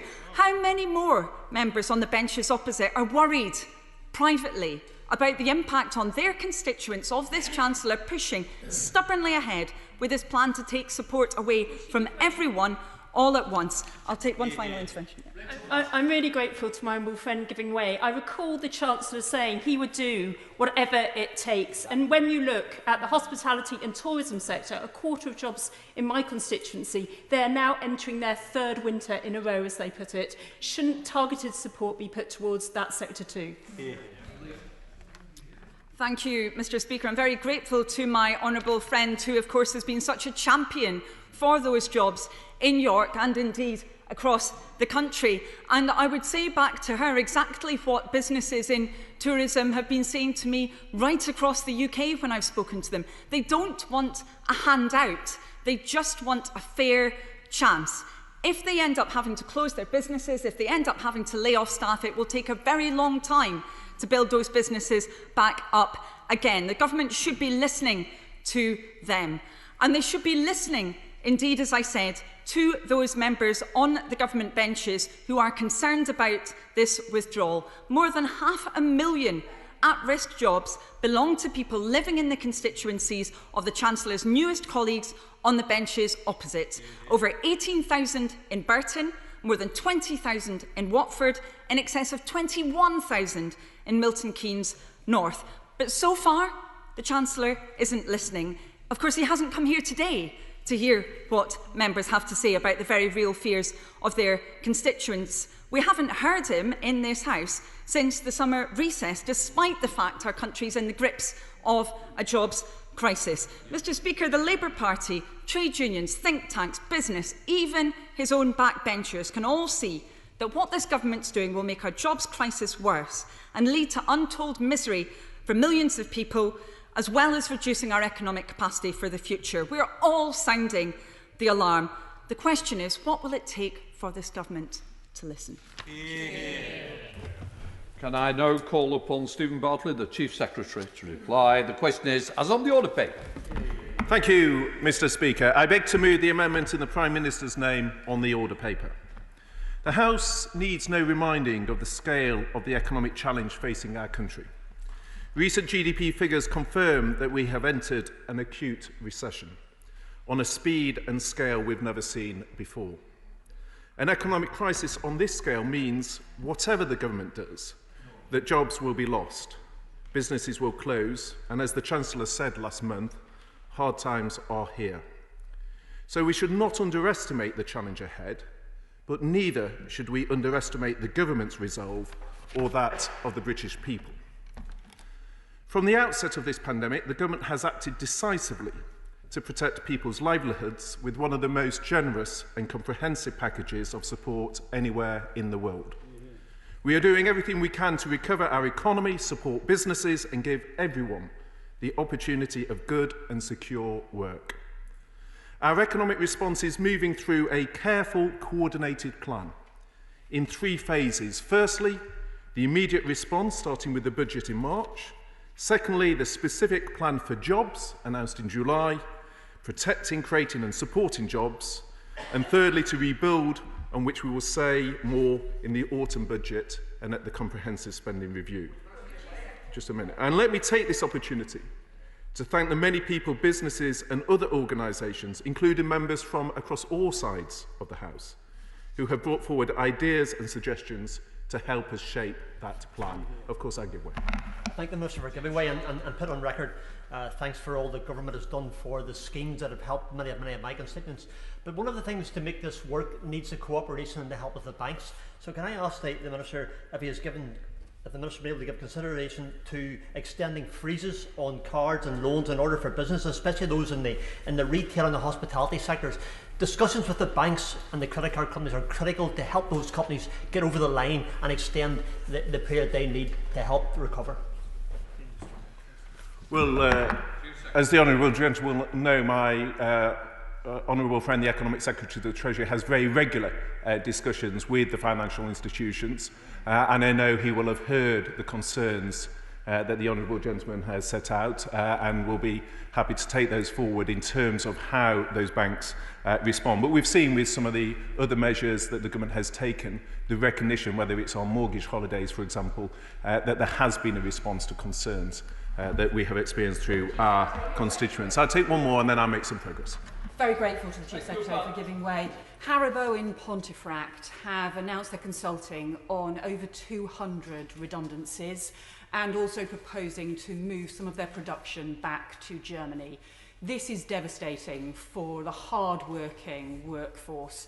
Will he urge Haribo to work with the GMB trade union and with Wakefield Council to look at alternative plans to prevent huge job losses in the middle of a recession? And will the government stand ready to help them do so? Does he accept that manufacturing industry needs support if we are to prevent deeply damaging mass redundancies? Secretary. Well, I absolutely share the concern that the Right Honourable Lady has set out, and I know through previous conversations I've had in previous roles how much she advocates for her constituency, and I support the business engaging with her, the council, the trade unions and others in doing that. And I will come on to a number of the measures that the government has taken and some further measures that we will take in response of our wider support package to the business community. But that should be set really in the context of the three-phase approach. And in the first phase of this crisis, the government took measures to halt the spread of the disease, and that included protecting our public services with over £49 billion of funding for the NHS, schools, local authorities and other frontline services. The Chancellor said, Mr. Speaker, that he would do whatever is needed to support our NHS, and that is what he has delivered. Our plan supported people, with the furlough scheme supporting nearly 10 million jobs that might otherwise have been lost. The self-employed scheme provided 2.6 million people with £7.6 billion of support. Mortgage and credit payment holidays helped 1.9 million people to manage their finances, as the Honourable Gentleman was referring to before. And for those who are out of work, we made welfare support more supportive, easier to access, and with a hardship fund to help up to 3 million of the most vulnerable people. And of course, our plan backed business. Our plan backed business, because we know that only by supporting businesses can we create sustainable jobs. And if sustainability is an issue dear to the Honourable Lady's priorities, of course I will give one. I'm grateful to him for giving way, and I pay credit to the government. They have supported a number of different groups very well, but there is a group that they haven't supported, and that is the self-employed who are falling between the gaps. He will have heard about the very real hardship that they are facing right now. They and the all-party group that my honourable friend chairs have been asking for meetings with the Treasury team and not heard back. Will he agree today to meet with them to hear directly from them about the scale of the difficulties they're facing? Well, Mr. Speaker, I'm very familiar with it. We covered it in my appearance some months ago before the Treasury Select Committee. The Chancellor has repeatedly addressed issues on it. You will know, in fact, the Shadow Chancellor referred to part of the concerns. There was discussion in the media just yesterday around concerns around fraud on other government schemes, and part of the challenge in terms of the constraints on that was the concern with the level of fraud. So we have already set out the government's position on that. So I don't think there is further to add in respect of that, but those concerns have been well articulated. I'll just make some progress, Mr. Speaker. So what we have done in addition to support business is we have provided nearly £40 billion of support through the tax system across tax cuts, tax deferrals and time to pay. We provided direct cash grants of £10,000 and £25,000 for small businesses, and an extensive range of loan programmes, including dedicated investment for innovative tech firms through our Future Fund, the 100% government guaranteed loans for the smallest businesses through the bounce back loans. Indeed, the Shadow Chancellor said that she wanted the government to listen. The bounce back loans was a good illustration of how the government listened to concerns, changing the CBILS with that additional scheme. And that has benefited 1.1 million businesses. And the House does not just need, Mr. Speaker, to take my word for it. The chief economist at the CBI described the Chancellor as, and I quote, standing shoulder to shoulder with small businesses to help them through this crisis. Of course I do. I'm very grateful to him for giving way. He's mentioned the CBILS scheme, but many medium to larger businesses in my constituency have struggled to get the loans they require, and Lloyd's Group in particular have been very poor at making positive lending decisions. What is he and his government doing about that? I'll give a very clear and direct answer to that, because I know my honourable friend, the Economic Secretary of the Treasury, together with UK Finance, has discussed the issues with not just with bounce back loans, with CBILS loans, with the larger business interruption loans. Those were targeted up to 200 million at that mid-tier of business that particularly impacts, and I know this from discussions with colleagues, a lot of the regional businesses in that mid-tier category that are particularly benefited. So the point of this is it's about the package of schemes that the government, but where there are individual constituency cases, then of course we're always happy to look at those, and UK Finance does a very good job in terms of its response. But I set out, Mr. Speaker, the first phase. The second phase of the extraordinary level of support that has been given is around our plan for jobs. And as part of protecting jobs, we have temporarily applied a reduced rate to VAT for tourism and hospitality, supporting over 150,000 businesses and protecting 2.4 million jobs. And of course, and I don't know, Mr. Speaker, whether you had an opportunity to benefit from the scheme, but you'll be familiar with the popular Eat Out to Help Out. Salads. Which has been a real success, with the latest figures showing only the one course, clearly, Mr. Speaker, with the figures showing 100 million covers have been claimed, helping to support 130,000 businesses and protect almost 2 million jobs, and very seriously in a sector that's been particularly acutely hit by the COVID pandemic. And our plans, our plans also create new jobs, injecting new certainty and confidence into the housing market by increasing the stamp duty threshold to £500,000 for first-time buyers, and this will drive growth and support across house building and the property sectors, and builds on the other schemes such as the Creating Green Jobs through our £2 billion Green Homes grant, saving households hundreds of pounds a year on their energy bills, and through our £1 billion programme to make public buildings, including schools and hospitals, decarbonise. And that's all together a part of this investment of £640 billion of capital into economic recovery, job creation and revitalising our national infrastructure over the next 5 years. Of course I would. I'm very grateful for giving way. Earlier he pointed to the success of bounce-back loans, which no doubt have been a huge success. Of course, some of the businesses who took those loans will hit trouble in terms of making repayments.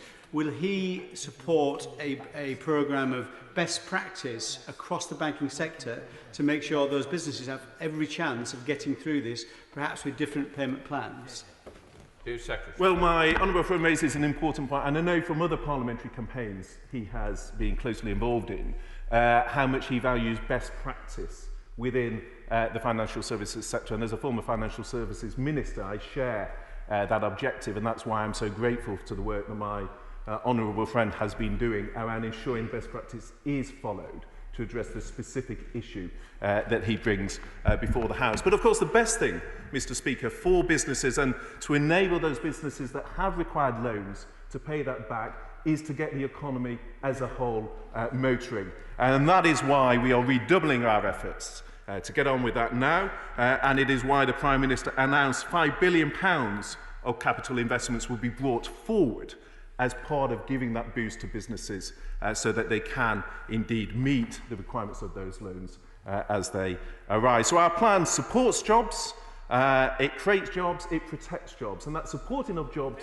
really is the third component of it. Of course, I'll come in a minute. And that includes the announcement on the £2 billion kickstart scheme that the Chancellor has set out, which will subsidise hundreds of thousands of high-quality jobs for unemployed young people, allowing young people to gain experience that will improve their chances of going on to find long and sustainable work. And we're also investing a total of £1.6 billion in scaling up employment support schemes, training and apprenticeships to help those of our constituents who indeed are looking for a job. Of course, I give way.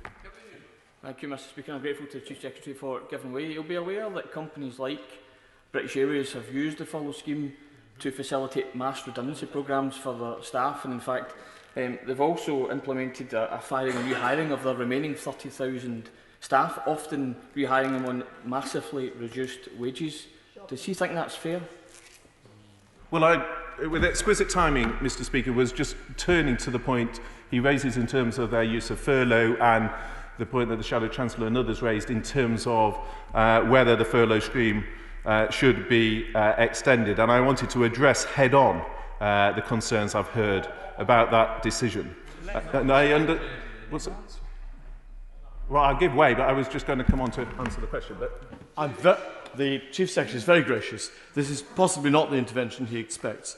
Just return to furlough from my point of view one last time. When we get through all this, when we have time, we have peace and quiet, can I urge the Chief Secretary and the Chancellor to carry out some sort of audit of how the furlough actually worked?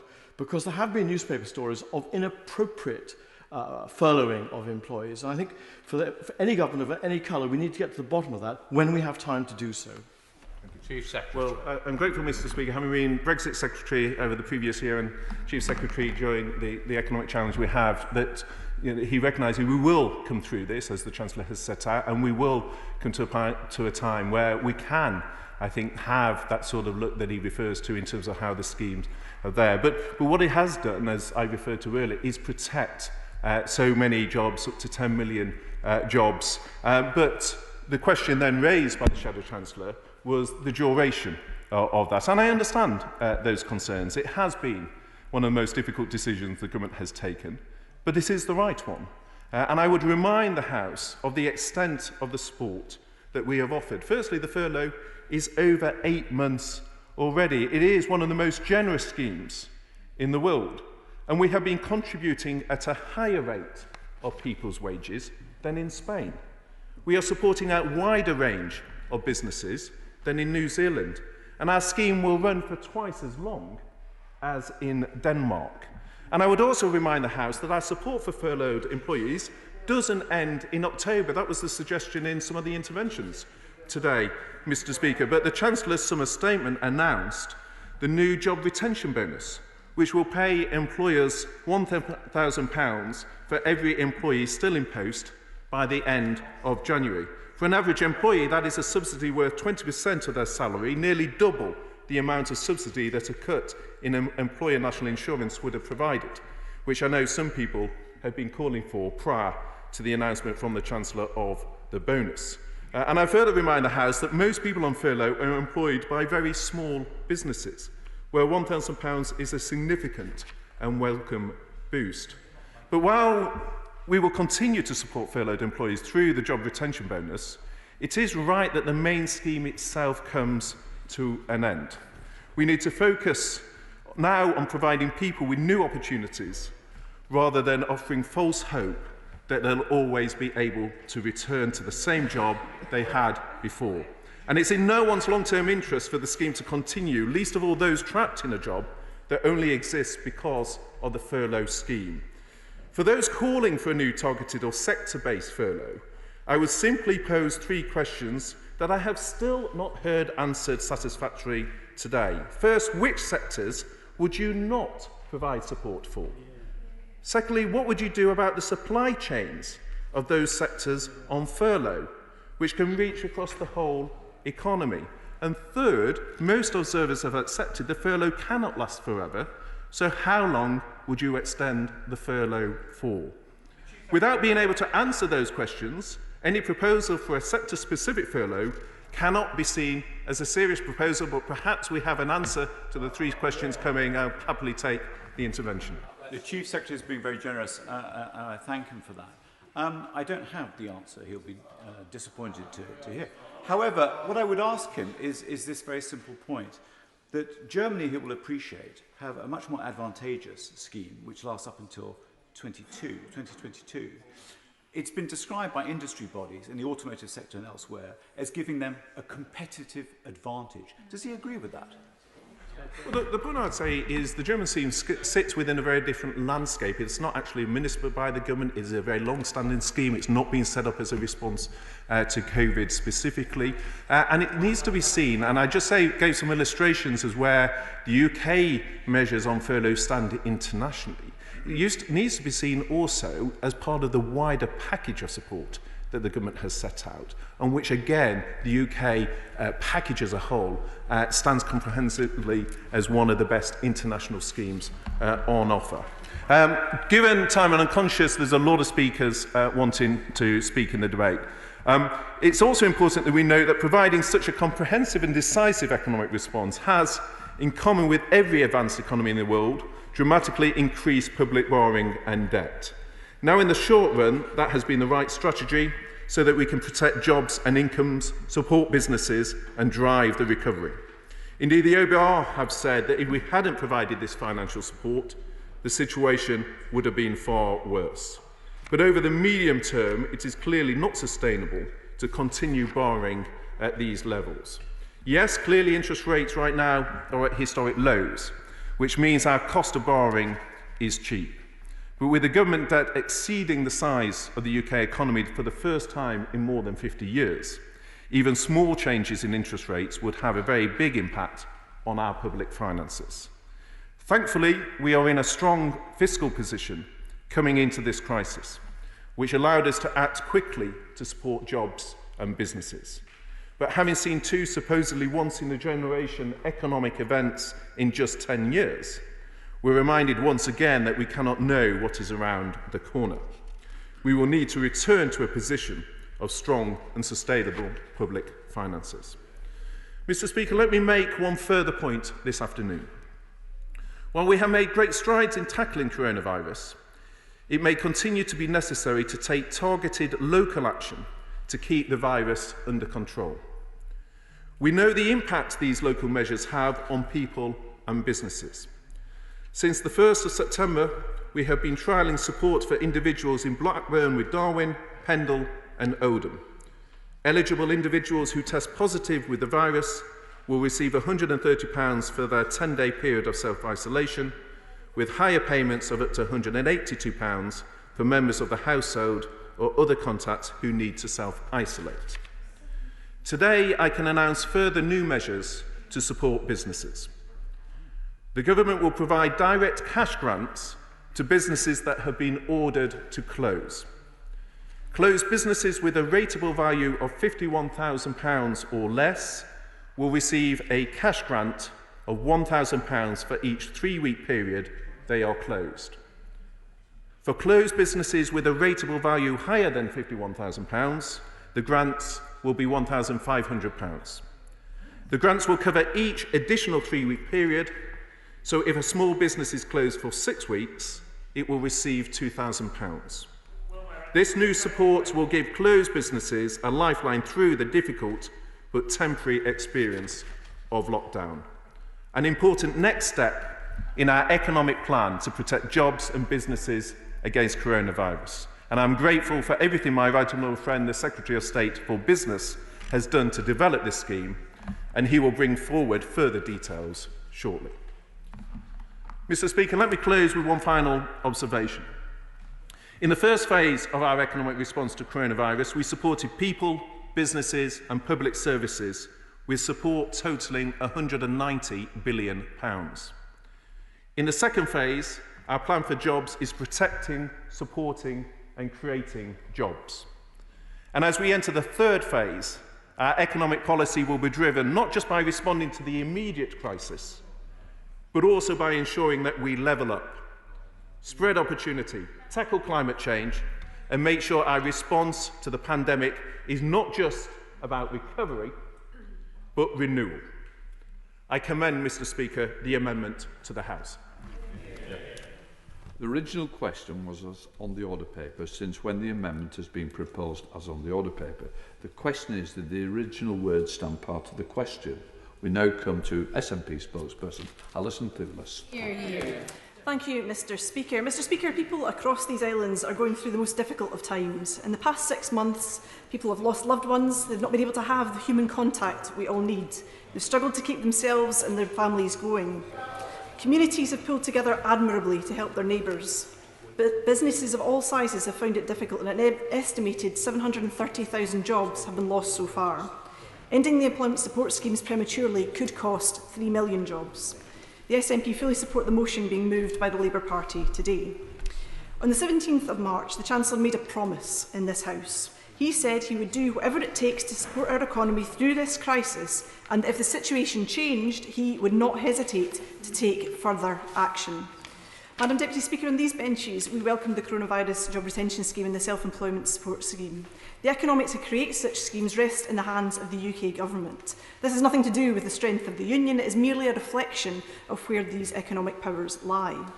The Scottish Government's programme for government shows that where we do have the powers, Scotland has an ambitious and comprehensive plan for sustainable economic recovery, and 71% of Scots now think that Holyrood should have the financial powers required to protect our economy.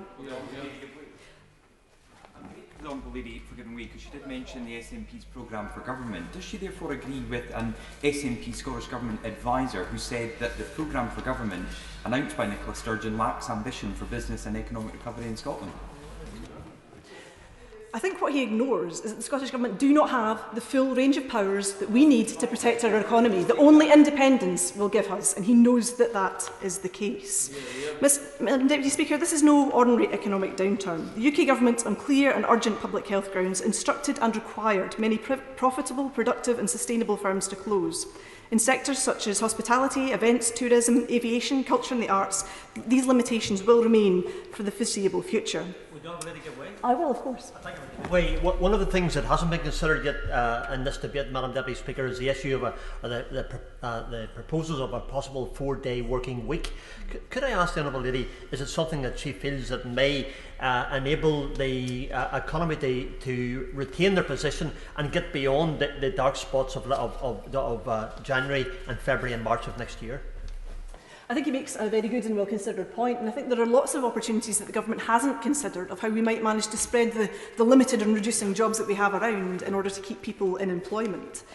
The FSB have noted that tourism and retail account for nearly 500,000 jobs in Scotland, many of these seasonal and rural, many of these now facing furlough winding down at the very time when business is at its quietest.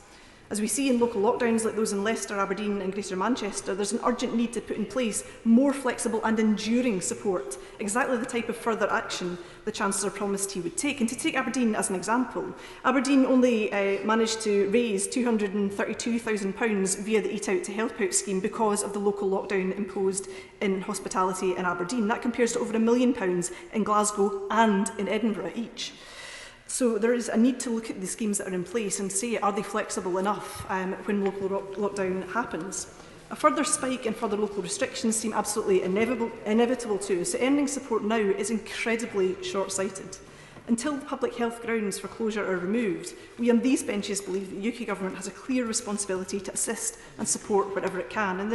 And the Chief Secretary mentioned some additional schemes at the very tail end of his remarks, but I would ask him to think very carefully, could he live on the money he proposes for those asked to self-isolate?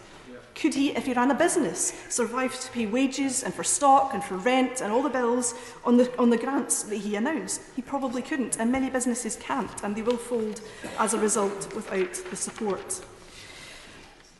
The Chief Secretary talked about phases of this crisis, and Madam Deputy Speaker, the coronavirus is not done with us yet. Life is not going back to normal anytime soon. The British Chambers of Commerce quarterly recruitment outlook revealed that 29% of firms expect to access jobs over the third quarter, a record high. At the same time, new job opportunities are also depressed across almost all sectors, and this is reflected in various vacancy data. For example, the ONS Adzuna data shows online job vacancies for Scotland for the week to the 21st of August to be around half their 2019 average, down 49 percentage points. And the OBR has warned that UK unemployment could surpass the peaks of the 1980s after weaker than expected economic growth. The Chancellor and his team in the Treasury have a duty to prevent this kind of economic scarring. The devastation of the 1980s still haunts many communities, and I urge them not to gamble with the life chances of the people that we are here to represent. Would the member give way? I will. Madam Deputy Speaker, I thank the honourable member for giving way. I give credit where it's due to the government. The assistance that's been afforded to the tourism industry has saved it in my constituency, which relies hugely on tourism. God forbid that the second spike gets worse than it is at the moment. But if it does, and we have to close things down again, frankly, that will ruin some of the businesses permanently. So can I make a plea to both the Scottish Government and Her Majesty's Government in Westminster to work as closely as possible together? I hope this eventuality doesn't happen, but if it does, we're going to need to, all of us, get our shoulder to the wheel. He's absolutely correct in the point that he makes. A second spike does not seem to be on the government's agenda, and it should be. The things that were put in place at speed, in haste. The government should be learning from this, should be preparing for that second spike now. And I would be incredibly grateful at some point if one of the ministers coming to answer today would confirm that they are doing that, because it is absolutely necessary. We cannot ignore this risk of a second spike as we look at the figures creeping up in recent days. Madam Deputy Speaker, the IPPR has said that the furlough will lead to employment not seen since the Great Depression of the 1930s, with the loss of 3 million jobs, with 2 million of these being viable in the longer term if this scheme were continued.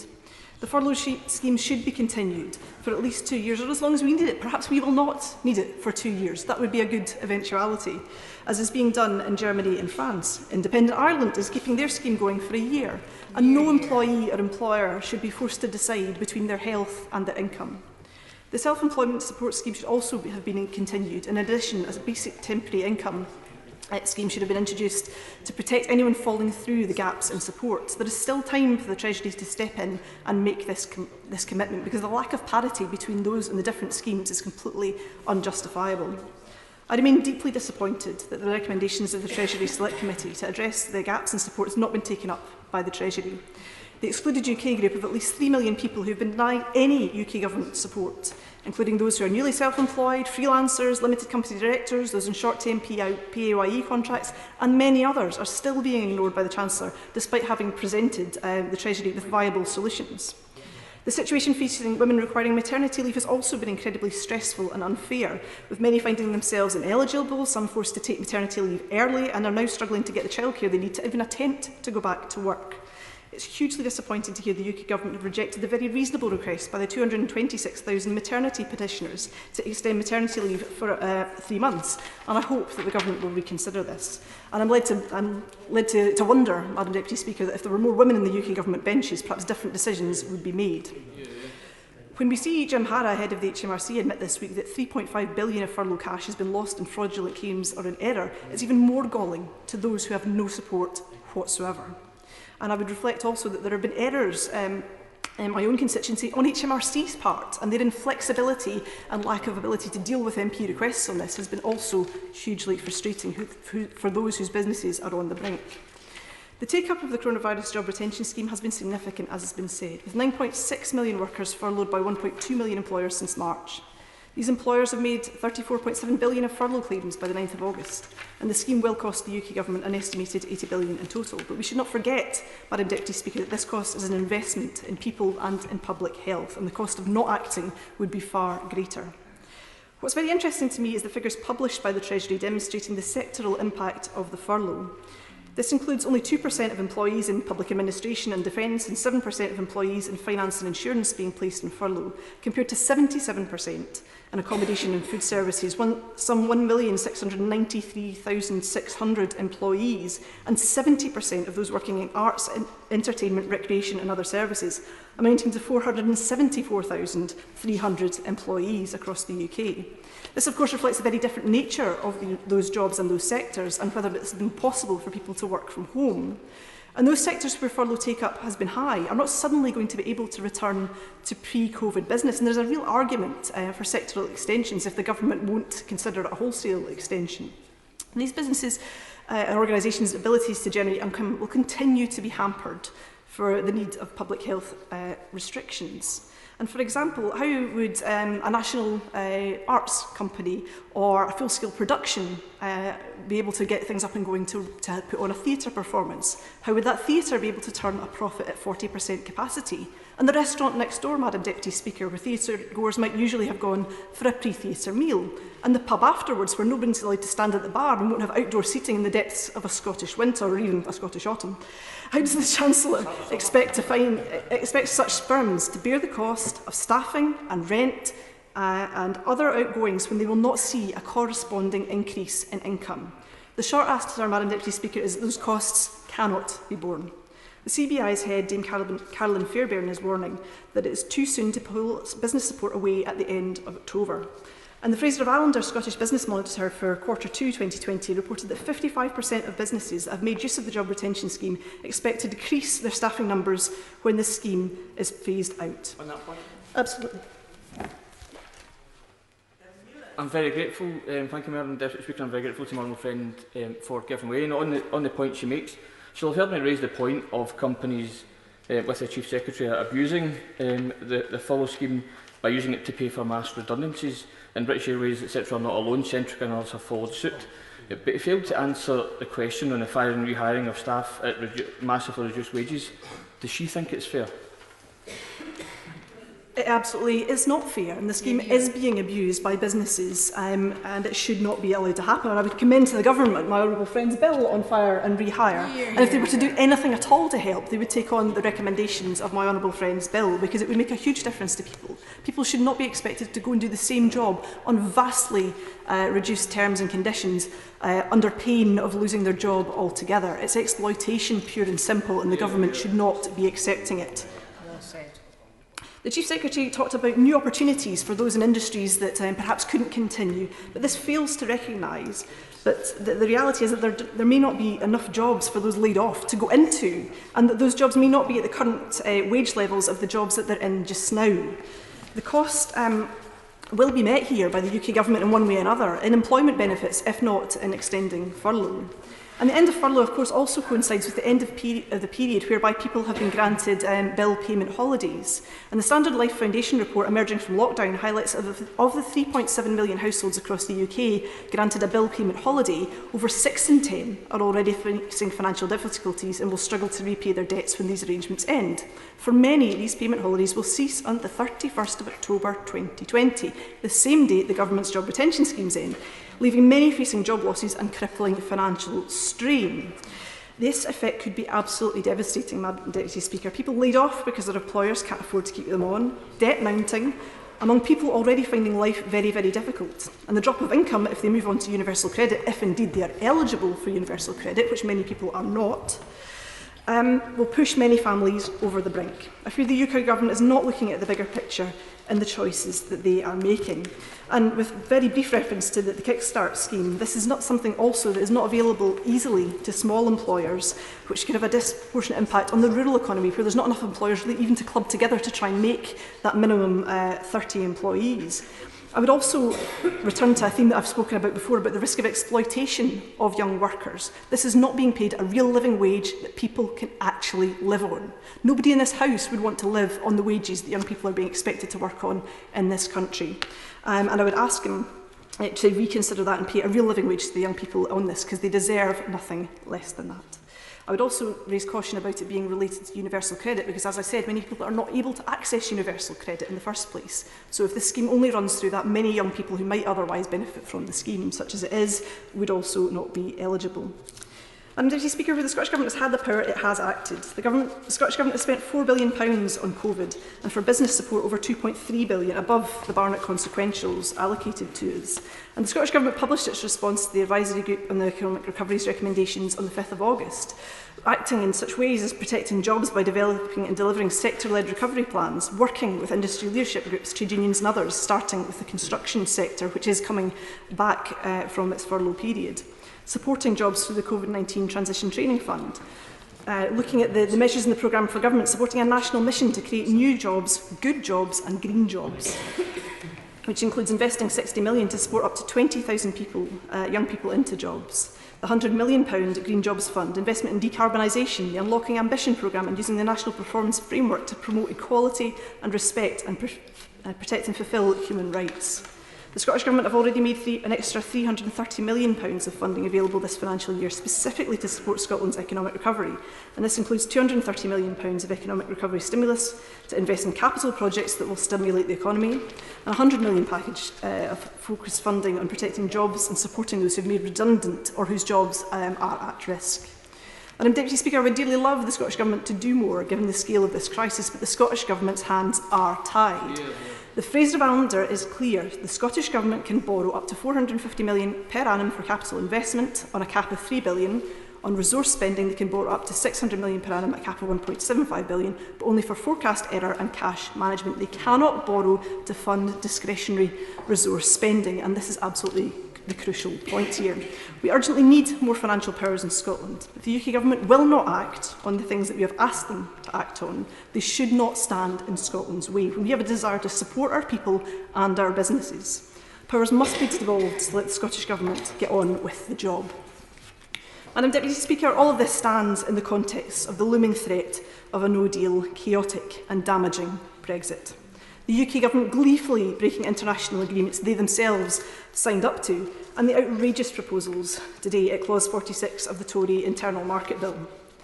The UK Government's power grab over economic development and infrastructure plans cannot be allowed to stand. The Tories speak of a power surge, but the last time I checked, Madam Deputy Speaker, a power surge is a dangerous thing which usually only lasts a few seconds but results in serious damage to your valuable appliances. So for once the Tories might be telling the truth when they say that's what's coming to Scotland under their plans. Westminster and the Tories cannot be trusted with their economy. This today is not whatever it takes. Winding up the furlough scheme and allowing so many people to fall through the support net will cause lasting harm to so many people, businesses and the wider economy. We must have the full powers of a normal, independent country to meet the needs of our economy and, most importantly, of the people of Scotland. Hear, hear. Hear, hear. Thank you. It will be obvious to anyone who has looked at today's list that 90 backbenchers are hoping to participate. I have to intimate that it is unlikely that everybody will be called. Indeed, it is impossible, but I will leave it up to individual members to do their own arithmetic. But I'm afraid that I will have to impose an immediate time limit on backbench speeches of 3 minutes. Caroline Rooks. Thank you, Madam Deputy Speaker, and that might mean some of the niceties go out of the window. My right honourable friend, the Chief Secretary, is absolutely right to have identified the great long list of support that has gone to business, and I thank him for doing so because I now don't have to. I also welcome the presence on the front bench of my honourable friend, the Economic Secretary to the Treasury. I would like to pay particular tribute to him for the help he has given me with individual constituency cases, particularly, I note, with one small business and Lloyds Banking Group. The Honourable Lady has just left in time for me to make that point. I do want to put on the record some local perspective of where businesses in Romsey and Southampton North have had assistance. Over 10,000 jobs protected via the furlough scheme, £9.5 million to self-employed people, over £42 million of bounce-back loans and £17.5 million in business grants. Those are very significant figures. And the Borough Council has worked hand in hand with the government, reaching out to small businesses, making sure all those who are eligible applied and received assistance. We've had 47,000 meals eaten via Eat Out to Help Out, and could my right honourable friend pass on to the Chancellor the particular thanks of the lady I met in the Cromwell Arms in Romsey who wanted to talk about the lovely local lad that is, of course, my right honourable friend, the Chancellor. Turning to the issue of ongoing support for local businesses, I was pleased to hear this week from Simon Parks of Illuminate, a Romsey-based business making advanced lighting systems for the automotive industry. He's looking to recruit between 3 and 5 new employees, young employees, as soon as possible, and keen to make the Kickstart scheme work, not just for his business, but to benefit those unemployed young people. Both he and the local council are working together with the LEP to bring together the minimum number of 30 needed so that more local businesses will be able to benefit. And it's great to see the real determination to make schemes work, to get young people into real jobs that will then enable his business, even in difficult economic times, to thrive and grow. I commend the support that has gone to hospitality. We know it is a sector which employs many young people and indeed many women, an interest that I have particularly. I pay tribute to the Four Horseshoes in nursing, which is continuing the scheme on its own terms, and I know across the country many are doing the same. But it would be remiss of me not to return to a sector which I have raised many times in this House and will continue to champion. The beauty industry employs over 370,000 people, over 90% of whom are women. They have stayed locked down longer than other industries, and in some parts of the country they remain locked down. So I welcome the grants that my right honourable friend has mentioned. And the Green Home Scheme. I think it's a great scheme, one which can provide energy efficiency and jobs, but please can we make it as wide as possible so companies like Kelder Technology in my constituency, which makes showers, can also benefit from it, reducing energy costs through water heating costs. And finally, the events industry. My right honourable friend, the Chancellor, is working really hard to rebalance the economy, but these are small businesses who in turn, if allowed to thrive, will be paying tax in years to come, enabling us to rebalance the economy. Darren Jones. Thank you, Madam Deputy Speaker. My simple request of ministers today is that they summon the confidence to target support where it is needed most. And the Chief Secretary said today to the House that he wouldn't do this because there were a number of questions that need answering. I may be old-fashioned, and I hope he listens as he leaves the chamber, but I'm sure it's for ministers to answer the questions, not to sit back and wait for others to do their homework for them. And if the Chief Secretary isn't willing to provide sector-specific support, perhaps he could set out at the dispatch box why he's not willing to do that, as opposed to posing questions to members in this House and deflecting from the call to arm. Now, supporting the industrial foundations needed for our recovery and our future growth is not just right in terms of industrial policy, but it is right too in terms of spending taxpayers' money. The government is understandably borrowing significant amounts of money, but it must spend every pound prudently. Wasting a few billion here and wasting a few billion there is not acceptable when there are so many jobs and businesses on the line. Now, ministers today might refer to the HMRC report that 3.5 billion has estimated to have been fraudulently claimed from the furlough scheme. But this is the obvious pitfall of an open-to-all scheme. Bespoke packages of support to strategically important sectors would be negotiated directly with those businesses, with the due diligence and the obligations that come with that. I hope that ministers too will have the sophistication to distinguish between support for strategically important sectors, important for the foundations of our economy and our future growth, but also the vast number of jobs in the broader economy that fit around them. If strategically important sectors can't reopen or get back to work, the knock-on effect for bus drivers, security guards, coffee shops and the like, as well as the hospitality, creative and tourist sectors which rely on workers having money to spend, is clearly significant. I have confidence that the government is able to meet these challenges. And that means, in addition to sector-specific support, including for those sectors that will take longer to reopen, two things. Firstly, ensuring that we have an adequate test and trace system that gives employers, workers and unions the confidence to return to the workplace.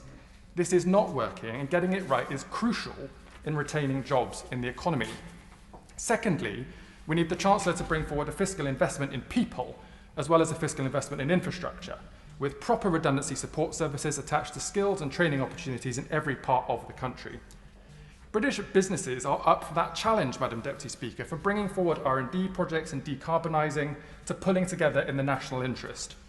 This pandemic has shown the powerful partnership that can be formed between government, businesses, workers and unions during times of crisis. We should try to hold on to that collective endeavour as we seek to recover and build the British economy. But to do so, it requires ministers to step up to that challenge, to answer the questions that are being posed of it, and to take the necessary action to protect jobs and businesses across the whole of this country. Stephen Hammond. Thank you, Madam Deputy Speaker. And across the House today, we've heard recognition of the extraordinary support the government has put in place for the economy and British businesses. And I'd like to, like my right honourable friend, pay tribute to the Treasury team and to the PPSs who've been supporting us and many of our businesses with queries. It has already been mentioned that nationally we're paying the wages of 9.6 million people.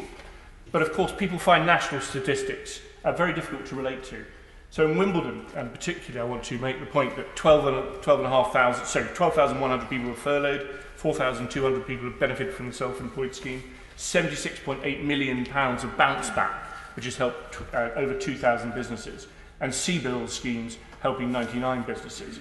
So inevitably, as the country returns to work and the post-economy starts to revive, we're going to see a very different mixture of this economy, and some industries and some sectors will be inevitably impacted in a way we had not expected, and there will be an adjustment carrying on. And we would be wrong just to try and pretend that isn't going to happen.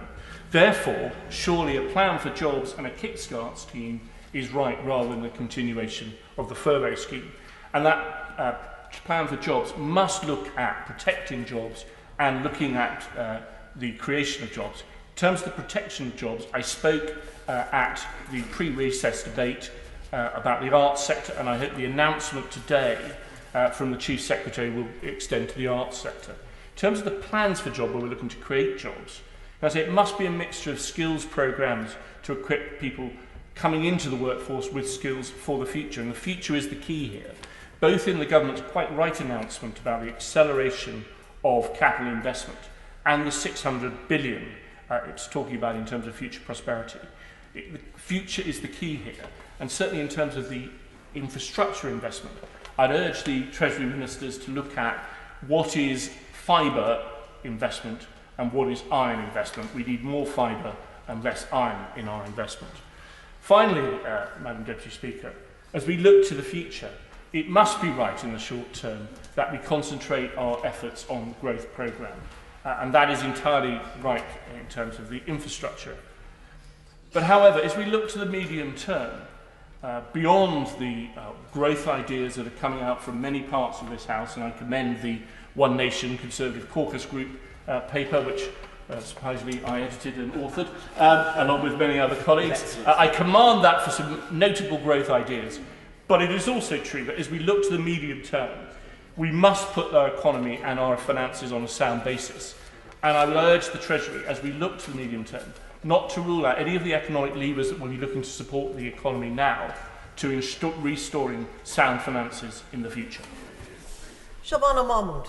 Thank you, Madam Deputy Speaker. In my constituency of Birmingham Ladywood, up to 8,600 jobs are at risk if the Chancellor presses ahead with the removal of the furlough scheme and the self-employed income support scheme in October without changing course and adopting a targeted continuation of both of these schemes for sectors which have been particularly hard hit. My constituency already has one of the highest unemployment rates in the country. That was before the pandemic hit, and my fear is that if many of these jobs of those who are currently on wage support schemes go, then my area and my city will take much longer to recover than other parts of the country. I just want to make the case for the arts and entertainment sector. I know that many are making cases for different sectors here in the House today. There are 60,000 jobs in the arts and entertainment sector in my region of the West Midlands, and Birmingham is at the heart of many of those jobs. My constituency encompasses the whole of the city centre of my city, and is therefore home to many of the venues and therefore the jobs in this sector, which is therefore absolutely crucial to my area and the social, cultural and economic life of Birmingham. This sector is struggling because they cannot get back up and running like other sectors can. The public health advice and the laws that are in place because of public health mean that their businesses cannot get back to normal. And in those circumstances, Madam Deputy Speaker, it is unconscionable that economic support does not follow where public health rules lead us. And I have to say, everything that we heard from the Treasury bench today in terms of the challenges that there are in continuing a sector-specific wage support scheme, I think just sounds very hollow indeed to all of those people desperately trying to save their jobs, because the government has shown real creativity actually in coming up with economic policy to deal with the impact of the pandemic, and it should not stop now. They should overcome the hurdles that are in place to adopt a sector-specific approach, because every job in every sector that is saved today or in the next few months will decrease the scale of the bills that we all face when we ultimately have to pay off the costs of this pandemic. The cost of supporting jobs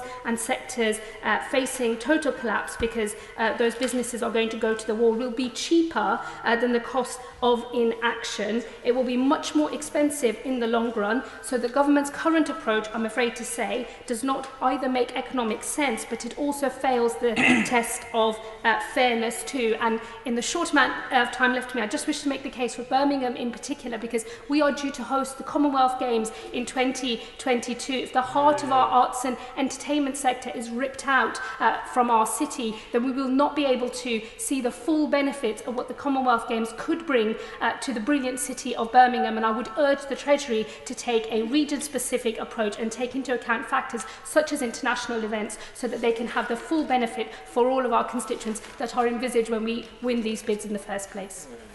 Stephen Crowell. Thank you, Madam Deputy Speaker. I for one, really think the government deserve enormous credit, not just for the sheer scale of the financial response to the pandemic, but also for the speed with which key parts of the safety net were put in place really early on as the crisis unfolded. And I want to say this, first of all, as a Welsh Member of Parliament who's had to listen to a near constant stream of criticism from Welsh Labour government ministers about our actions here as a government, and similar could be said for the Scottish Nationalist Government in Edinburgh. I am really proud that we were able to support so many families and businesses in every part of the United Kingdom. The question they need to confront is how on earth could those businesses and families be supported in a similar way without the strong intervention of a United Kingdom Treasury? And that's a really important point. But for me, I'm not going to give way, forgive me, but for me, Madam Deputy Speaker, this subject that we're discussing today is about two things. One is about how do we support livelihoods? How do we support families, help keep them afloat during this crisis? And there's a point that I would like to make, which hasn't been made yet already, Madam Deputy Speaker, and that's about the strengthening of our social security system. Because alongside the schemes to support businesses and jobs early on in the crisis, the Treasury took a very important decision to put extra money into universal credit as a temporary measure. And if I could make one plea to the Treasury bench this afternoon, Madam Deputy Speaker, is they need to decide very quickly, I think, that that increase should stay in place for next spring, because we can't have families, many of whom will still be adjusting to having lost their jobs, having maybe moved from furlough to benefits, and many of them will find it a very hard landing indeed. And any prospect that we're going to remove that additional money next spring, I think for me personally, Madam Deputy Speaker, is unthinkable. This debate for me is also about how we protect those key strategic parts of our economy and our national life, and how do we ensure that they come through this crisis without too much irreparable damage having been done. And I confess I have some sympathy for some of the opinions that have been expressed on both sides of the House this afternoon. You know, I have talked about extending furlough in a targeted way previously, but I absolutely do recognise from the conversations I've had with trade bodies and with ministers in recent days and weeks just how difficult it is to do to actually pin down and define a targeted extension of furlough. But I would plead with ministers to keep an open mind when we talk about these sectors, and I think about the enormous manufacturing operation in North Wales with Airbus, how strategically important that is for Wales and the United Kingdom. But I also think about all of those padlocked theatres a short walk from here up in the West End and in every city centre up and down the country. We want to protect key parts of our economy and our national life, and I'd really urge ministers to keep an open mind about how we do that, and to really think flexibly and work collaboratively with unions, with trade bodies, on getting our economy through this crisis. Mick Whitley. Thank you, Madam Deputy Speaker. The UK is facing a jobs crisis unlike any experience in living memory. Hundreds of thousands of jobs have been lost. The UK is facing the worst recession of any advanced economy. Many people's hopes and aspirations for the future are now in question. And yet, Madam Deputy Speaker, the worst is yet to come. Last week, the Trade Union Congress warned of a possible tsunami of redundancies when the furlough scheme and other support measures are wound down. The Office for Budget Responsibility has similarly warned that by 2021, unemployment could rise to 3.5 million, just over 10% of the UK total workforce. This job crisis has been keenly felt in almost every part of our economy, from aerospace to retail to the creative industries. In the short time available to me, however, I want to focus on the devastation that the UK manufacturer faces if the government doesn't urgently change course and extend the furlough scheme. I should first declare an interest. For 4 years I proudly served as the Regional Secretary of the United Union, of which I continue to be a member. In that role, I was privileged to represent tens of thousands of people working in the manufacturing sector, including over 20,000 workers in shipbuilding and aerospace. I know just how rare these well-paid, high-skilled jobs are in the modern economy. I know how much pride these workers find in their work, and I know how vital these jobs are to some of the most deprived and left behind communities in our country. The very communities this government promised to level up. In the third quarter of 2019, there were over 345,000 manufacturing jobs in the North West. Research commissioned by Make UK shows that output and other levels in the region reached -60% and -65% during the height of the pandemic. This economic disruption will far outlast the current set of lockdown measures within the sector, set to contract by 9.4% in 2020. Job losses in this sector don't just impact on those who find themselves suddenly unemployed. Perhaps for the first time in their lives, they also have a disproportionate and devastating impact on local economies. For every job lost at a private aerospace company, 4 more are lost in the wider supply chain, and countless others in local shops, restaurants and independent businesses. In short, the government's failure to extend the furlough scheme is nothing short of a wanton economic vandalism. It risks not only the devastation the manufacturing sector, but also laying waste to some of the most marginalised and deprived communities in which manufacturing companies are based. And with furlough schemes across Europe lasting until at least March 2021, it risks seriously undermining the competitiveness of British manufacturing at a time when it could not be more vital to our long economic prosperity. Peter Gibson. Thank you, Madam Deputy Speaker. I'm pleased to speak in this debate and place on the record my thanks to the Government for the incredible support that they have provided to my constituents in Darlington. The unprecedented challenges my constituents faced have been met with measures ensuring that they had the security of income for their family and their businesses were able to survive. The Coronavirus Job Retention Scheme ensured that 12,300 of my constituents were supported. This represents almost a third of the entire workforce in Darlington. This scheme alone made available to the furloughed employees of Darlington funds of up to £184 million. The self-employed income scheme was accessed by 2,500 self-employed people, enabling them to access up to £2,500 per month, support worth over £6 million per month. Businesses across Darlington have benefited from a variety of business grants, business rates holidays, tax deferral schemes. Business rates relief in Darlington totalled over £12 million, while the government has distributed 1,581 grants to SMEs in Darlington with a value of almost £16 million. And I would like to pay tribute to the efforts of my colleagues at Darlington Borough Council, who made sure that their distributions of the grants were one of the swiftest in the country. And I also pay tribute to the work of Ben Houch and the Tees Valley Mayor for the local support that he has given to businesses in Darlington. The phenomenal Eat Out to Help Out scheme enabling the hospitality sector to bounce back was enjoyed by 62 establishments in Darlington who served over 50,000 meals. And I want to pay tribute to the Tomahawk Steakhouse for their fantastic steak. Darlington businesses have applied for and been accepted for over £33 million worth of bounce back loans. Furlough, grants, tax extensions, bounce back loans, rates holidays. Madam Deputy Speaker, these measures have been truly extraordinary. But this emergency safety net needs to come to an end. They cannot be extended and extended indefinitely. I know, and the hard-working people of Darlington know, that we need to get back to standing on our own 2 feet. We have protected the NHS, we have supported our employees, and we have cradled our businesses. But we need to move forward, creating jobs, levelling up on investment in places like Darlington to truly unlock the potential that I know that the North East has. Kate Hollern.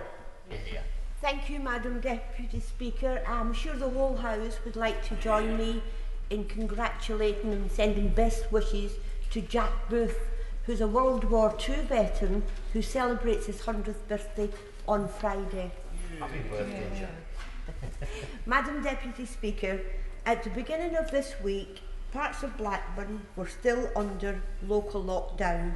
Swimming pools, gyms, bowling alleys, wedding venues were all closed. That changed yesterday when they were allowed to reopen. But what that means is that further restrictions have been placed on Blackburn for nearly 8 weeks.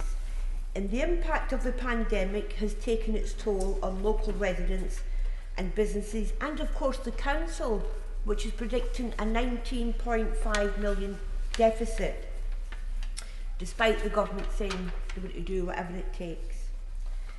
The government is refusing to recognise that additional support is needed in areas with additional lockdowns. Now, I'm not sure whether the government is incompetent or willfully neglecting areas in local lockdown. It provides support to some areas, but it's very sparse across East Lancashire. It is also a nonsense to say that specific sectors, some which have only just opened, others which are opening in a limited capacity, do not require additional support. The Chancellor's decision to withdraw wage support for jobs, particularly in Blackburn, is making matters worse. It is clear that the government's one-size-fits-all approach does not work, and the CBI, Institute of Directors and British Chambers of Commerce have said as much. Instead, the government should be tackling support where it is needed most, not withdrawn in one go. No one here is asking for a permanent handout, but cutting off support for every worker in the country from October, no matter where they're back at work or not, under local restrictions is equivalent to pulling the plug at the worst possible time. We've just heard the Prime Minister say his priority is protecting jobs. Well, too many people have already been excluded from the support, and if the government is serious about protecting jobs, high streets, councils and services, they need a targeted approach to further support in areas like Blackburn who are still suffering additional lockdowns. Thank you, Madam. Brandon Clark-Smith. Thank you, Madam Deputy Speaker. Our Chancellor said he would do whatever it takes, and the support that has been provided has been unprecedented. I've always said there is no such thing as government money, just taxpayers' money, and we need sustainable public finances. But this programme was the right thing to do. In my constituency, Bassett Law, as is the case up and down the country, our high streets have struggled as more people shop online and visit out-of-town retail parks. The last thing they needed were the extra challenges posed by COVID-19, having to close down and facing the prospect of making staff redundant. The small business grants, around 28 million in the first instance, then an additional 1.18 million in discretionary grants, have saved many businesses. The furlough scheme, used by 13,900 people in Bassett Law, has no doubt saved many jobs too. We're talking about people who, through no fault of their own, suddenly found themselves unable to pay their household bills, their mortgages and their other living expenses. This scheme gave them the means to do this. Now we need to get people back to work. We have seen the construction industry able to start up again and get their staff off furlough and back into work to build the homes we need. Many have been able to move once more, aided by the Chancellor's stamp duty measures. As a newly adopted Retfordian, I have seen firsthand the growing recovery in the town centre, and we owe a debt of gratitude to businesses and local volunteers who have helped create the conditions where people can once again use our shops, hairdressers, pubs and restaurants safely. In Bassett Law alone, the Eat Out to Help Out scheme has been used for 72,000 meals. In a post on my Facebook page, the owners of the Shire Oaks Inn in Worksop said, "This scheme has given my pub a massive boost and has secured the jobs for all my staff for the foreseeable future." I will give way. Gentleman for giving way, and I know he's short of time, so I'll try and be brief. Does he not agree that we should use every tool that are available to beat this virus, and that includes extending furlough? And does he not think that the debt accrued, we should take the advice of the Bank of England and treat the debt accrued as war debt? So I thank the Honourable Member for her response. It goes back to the sustainable public finances, and I think that is the key to all of this, and furlough should fit in with that as well. And at some point, you know, we actually must get back to work. Madam Deputy Speaker, this is why the support we provided was the right thing to do. We've also managed to support some tremendous community assets, such as North Notts Arena, with things such as furloughing, bounce-back loans, business rates relief, which was 11.9 million in Bassett Law. And whilst they were sadly unable to secure the discretionary grant from the council, they've also been saved with funding from other sources, such as Big Lotto Community Fund. And I'd like to thank Severn Trent, Sports England for supporting this wonderful facility, and also community champion and manager Nigel Turner for driving this forward. On top of the 9.3 million given out for those who are self-employed, we now have a great scheme in Kickstart which will help benefit youngsters in the area and in their quest to find work. And whilst we still face many challenges ahead, our plan for jobs provides the basis for a strong recovery and a bright future. Graham Morris. Thank you very much, Madam Deputy Speaker, and I would like to acknowledge the tremendous campaigning efforts made by members of Unite the Union, my own trade union as a Unite MP, who came down today from aerospace, from aviation, from manufacturing in a variety of sectors to express their concerns for their own jobs when the furlough scheme comes to an end. I think they are very real concerns, and they're demanding the government take action now to protect workers, businesses and the wider economy from the wider economic effects of COVID. I do want to also speak, in the little bit of time that I've got, about the importance of sector-specific support. In one particular sector, some members might know I'm on the Transport Select Committee, and this is the coach sector. I want to thank T&M Travel, North East Coachways and Honk for Hope campaign for furnishing me with information for this debate today and for their efforts to campaign to safeguard the coach industry. I want to highlight to members EDM 851, the Honk for Hope campaign to protect jobs and businesses. And what they're trying to do is safeguard the long-term future of coach travel. And I want government to take note of that. It's a sector that's been sadly neglected, and there are some specific asks of ministers. The first is to extend finance holidays, an issue raised by the Honourable Gentleman from Strangford, by 12 months to ensure that no coaches are repossessed during the winter period, so that businesses can bounce back if there is a recovery from COVID in 2021. Secondly, to designate the coach sector as part of the leisure industry to enable access to support and grants that have been made available to other leisure businesses. And thirdly, to introduce a freeze on lenders seeking to repossess family homes as a result of the collapse of a coach company. The fall in demand for this particular sector has resulted in a 98% of coaches have been parked up and left in their depots off the road. The level of loss is simply unsustainable for this sector, which employs over 40,000 people, unless the government gets out of neutral, if you'll excuse the pun, and into top gear and provides some sector-specific support. The end of the furlough scheme quite clearly is going to cause a wave of redundancies, but particularly for coach operators, they may well have to close their doors for the final time. So I would urge ministers on the Treasury bench to please look at some sector-specific support for the coach sector. Stuart Anderson. Thank you, Madam Deputy Speaker. As the Member of Parliament for Wolverhampton South West, employment has been high for me from the outset. For decades, Wolverhampton has been behind the national average on unemployment, and it's a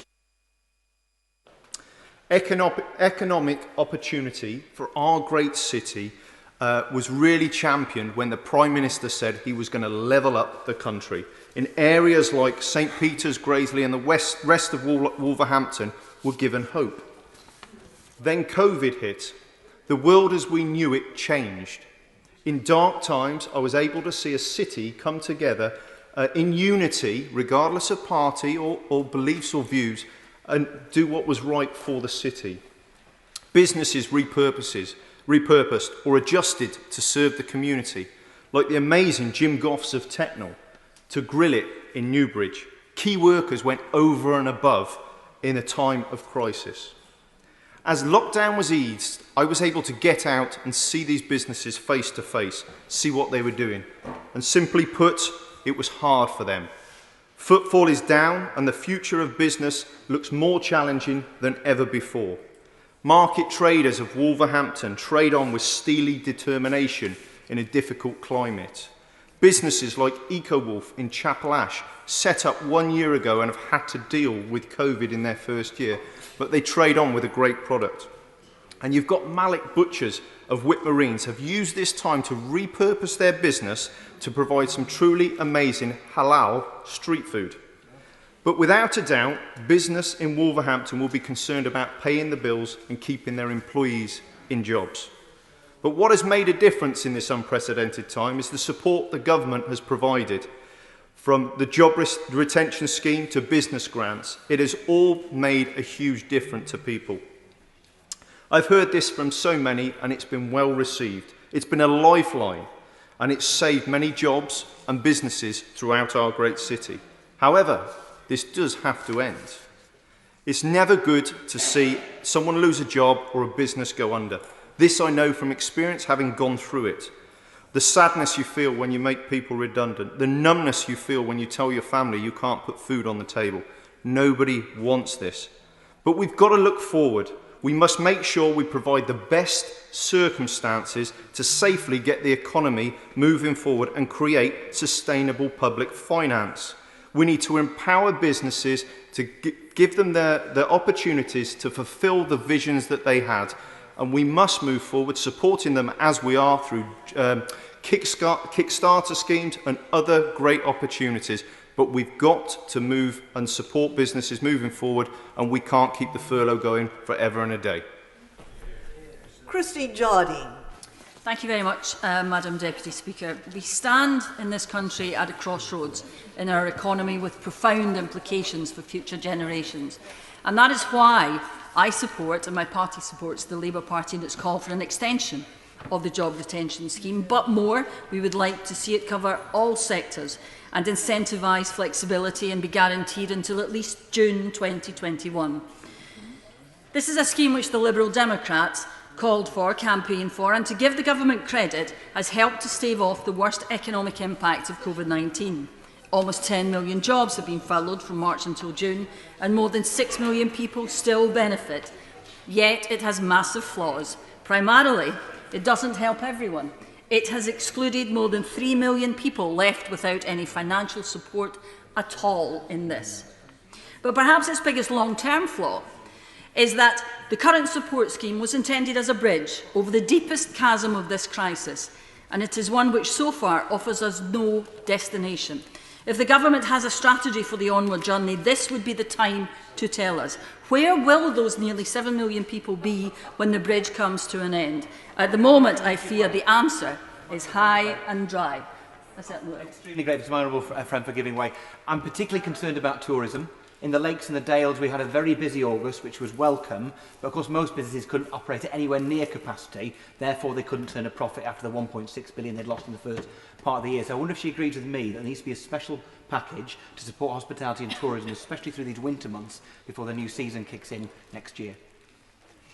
I thank my honourable friend for the excellent point he makes. I know myself from Edinburgh West the impact we have had through the loss of the festivals, and tourism is one of those sectors which will struggle.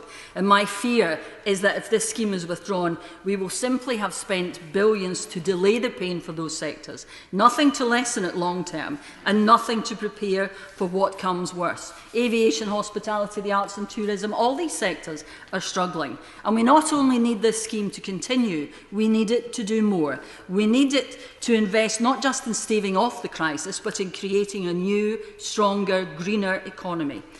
If the job retention scheme and others, I will proceed, is to be truly successful, that is where that bridge must lead us. Thank you. I'm grateful to my honourable friend for giving way. Would she agree with me that the government needs to take urgent action towards its target of net zero carbon, and that now is the time to invest in the transition away from carbon-emitting industries and to create new green jobs? Yeah, I certainly do agree with the Honourable Lady, and I believe that that is an opportunity which, ironically, as I will go on to see this crisis, may afford us, and why we cannot afford to cut off the job retention scheme in October. What we need it to do now is help us to the transition my honourable friend mentioned into whatever the post-COVID economy will look like. And none of us know what that will be. Which sectors of the economy will survive, even thrive, and which will struggle or collapse. And that is where I take my one issue with the Labour Party's motion today. How do we know which sectors to target? And if we target, who do we leave out? Which industry do you allow to go to the wall? Which employees do you potentially throw on the scrap heap? I come originally from Clydeside. I know it is seared on my consciousness, runs through everything I do in politics. The memory, the vision of the damage that is done to lives when an industry dies and those who have depended on it have nowhere to turn. We cannot allow that to happen to another generation. If this virus has confronted us with the challenge of a lifetime, of a century, it also offers an opportunity. What we have now is as close to a blank sheet of paper as we are ever likely to have.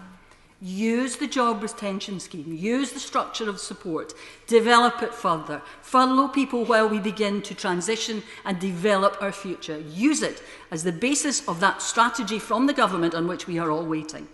To keep it going until June of next year has been calculated to cost £10 billion.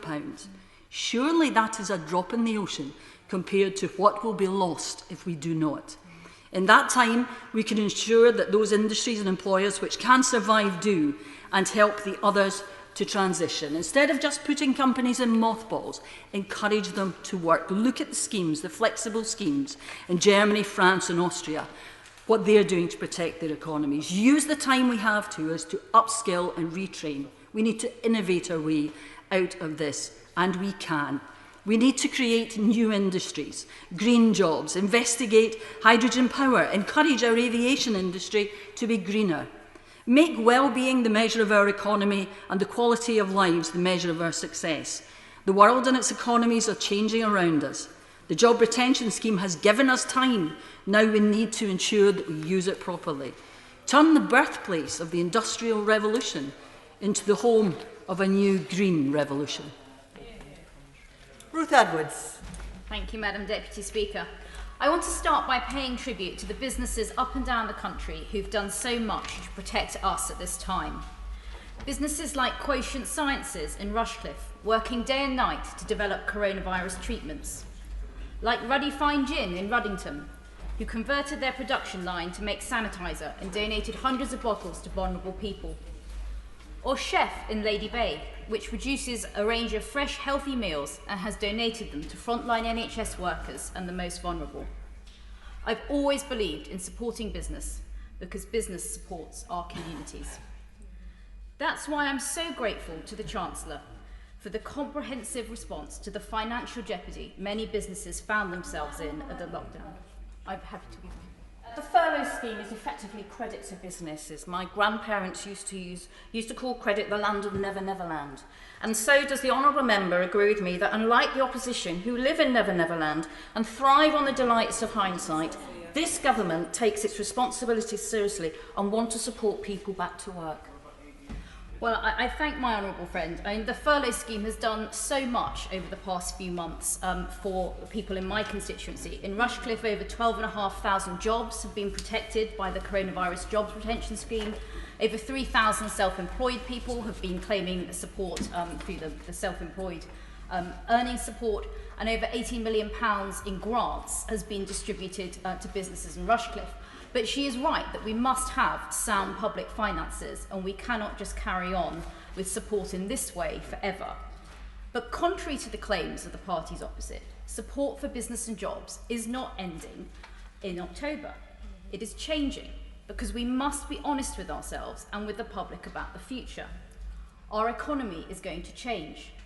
Coronavirus didn't just press pause on businesses, but it accelerated the big changes we are going to see in our economy, or when we were always going to see in our economy in the medium term. Through the adoption of new technologies like AI, data analytics and robotics, the fusion of our digital and physical worlds, changing the world of work as we know it, changing the mix of skills in the economy. Change is unsettling. It makes us anxious and fearful. But it also provides huge opportunities, and we must make sure that this opportunity is there for everyone. And the measures that the government is now taking as part of its plans for jobs will help to make sure that's the case. Over 100 million to triple the scale of traineeships, 32 million to recruit careers advisors for over 250,000 people. Double the number of work coaches to help people find jobs where they may have been lost. Triple the number of sector work-based placements, and investing in apprenticeship creation for people of all ages. This is what this government is and should be focused on, training people for the new economy and the new opportunities it will bring. Margaret Farry.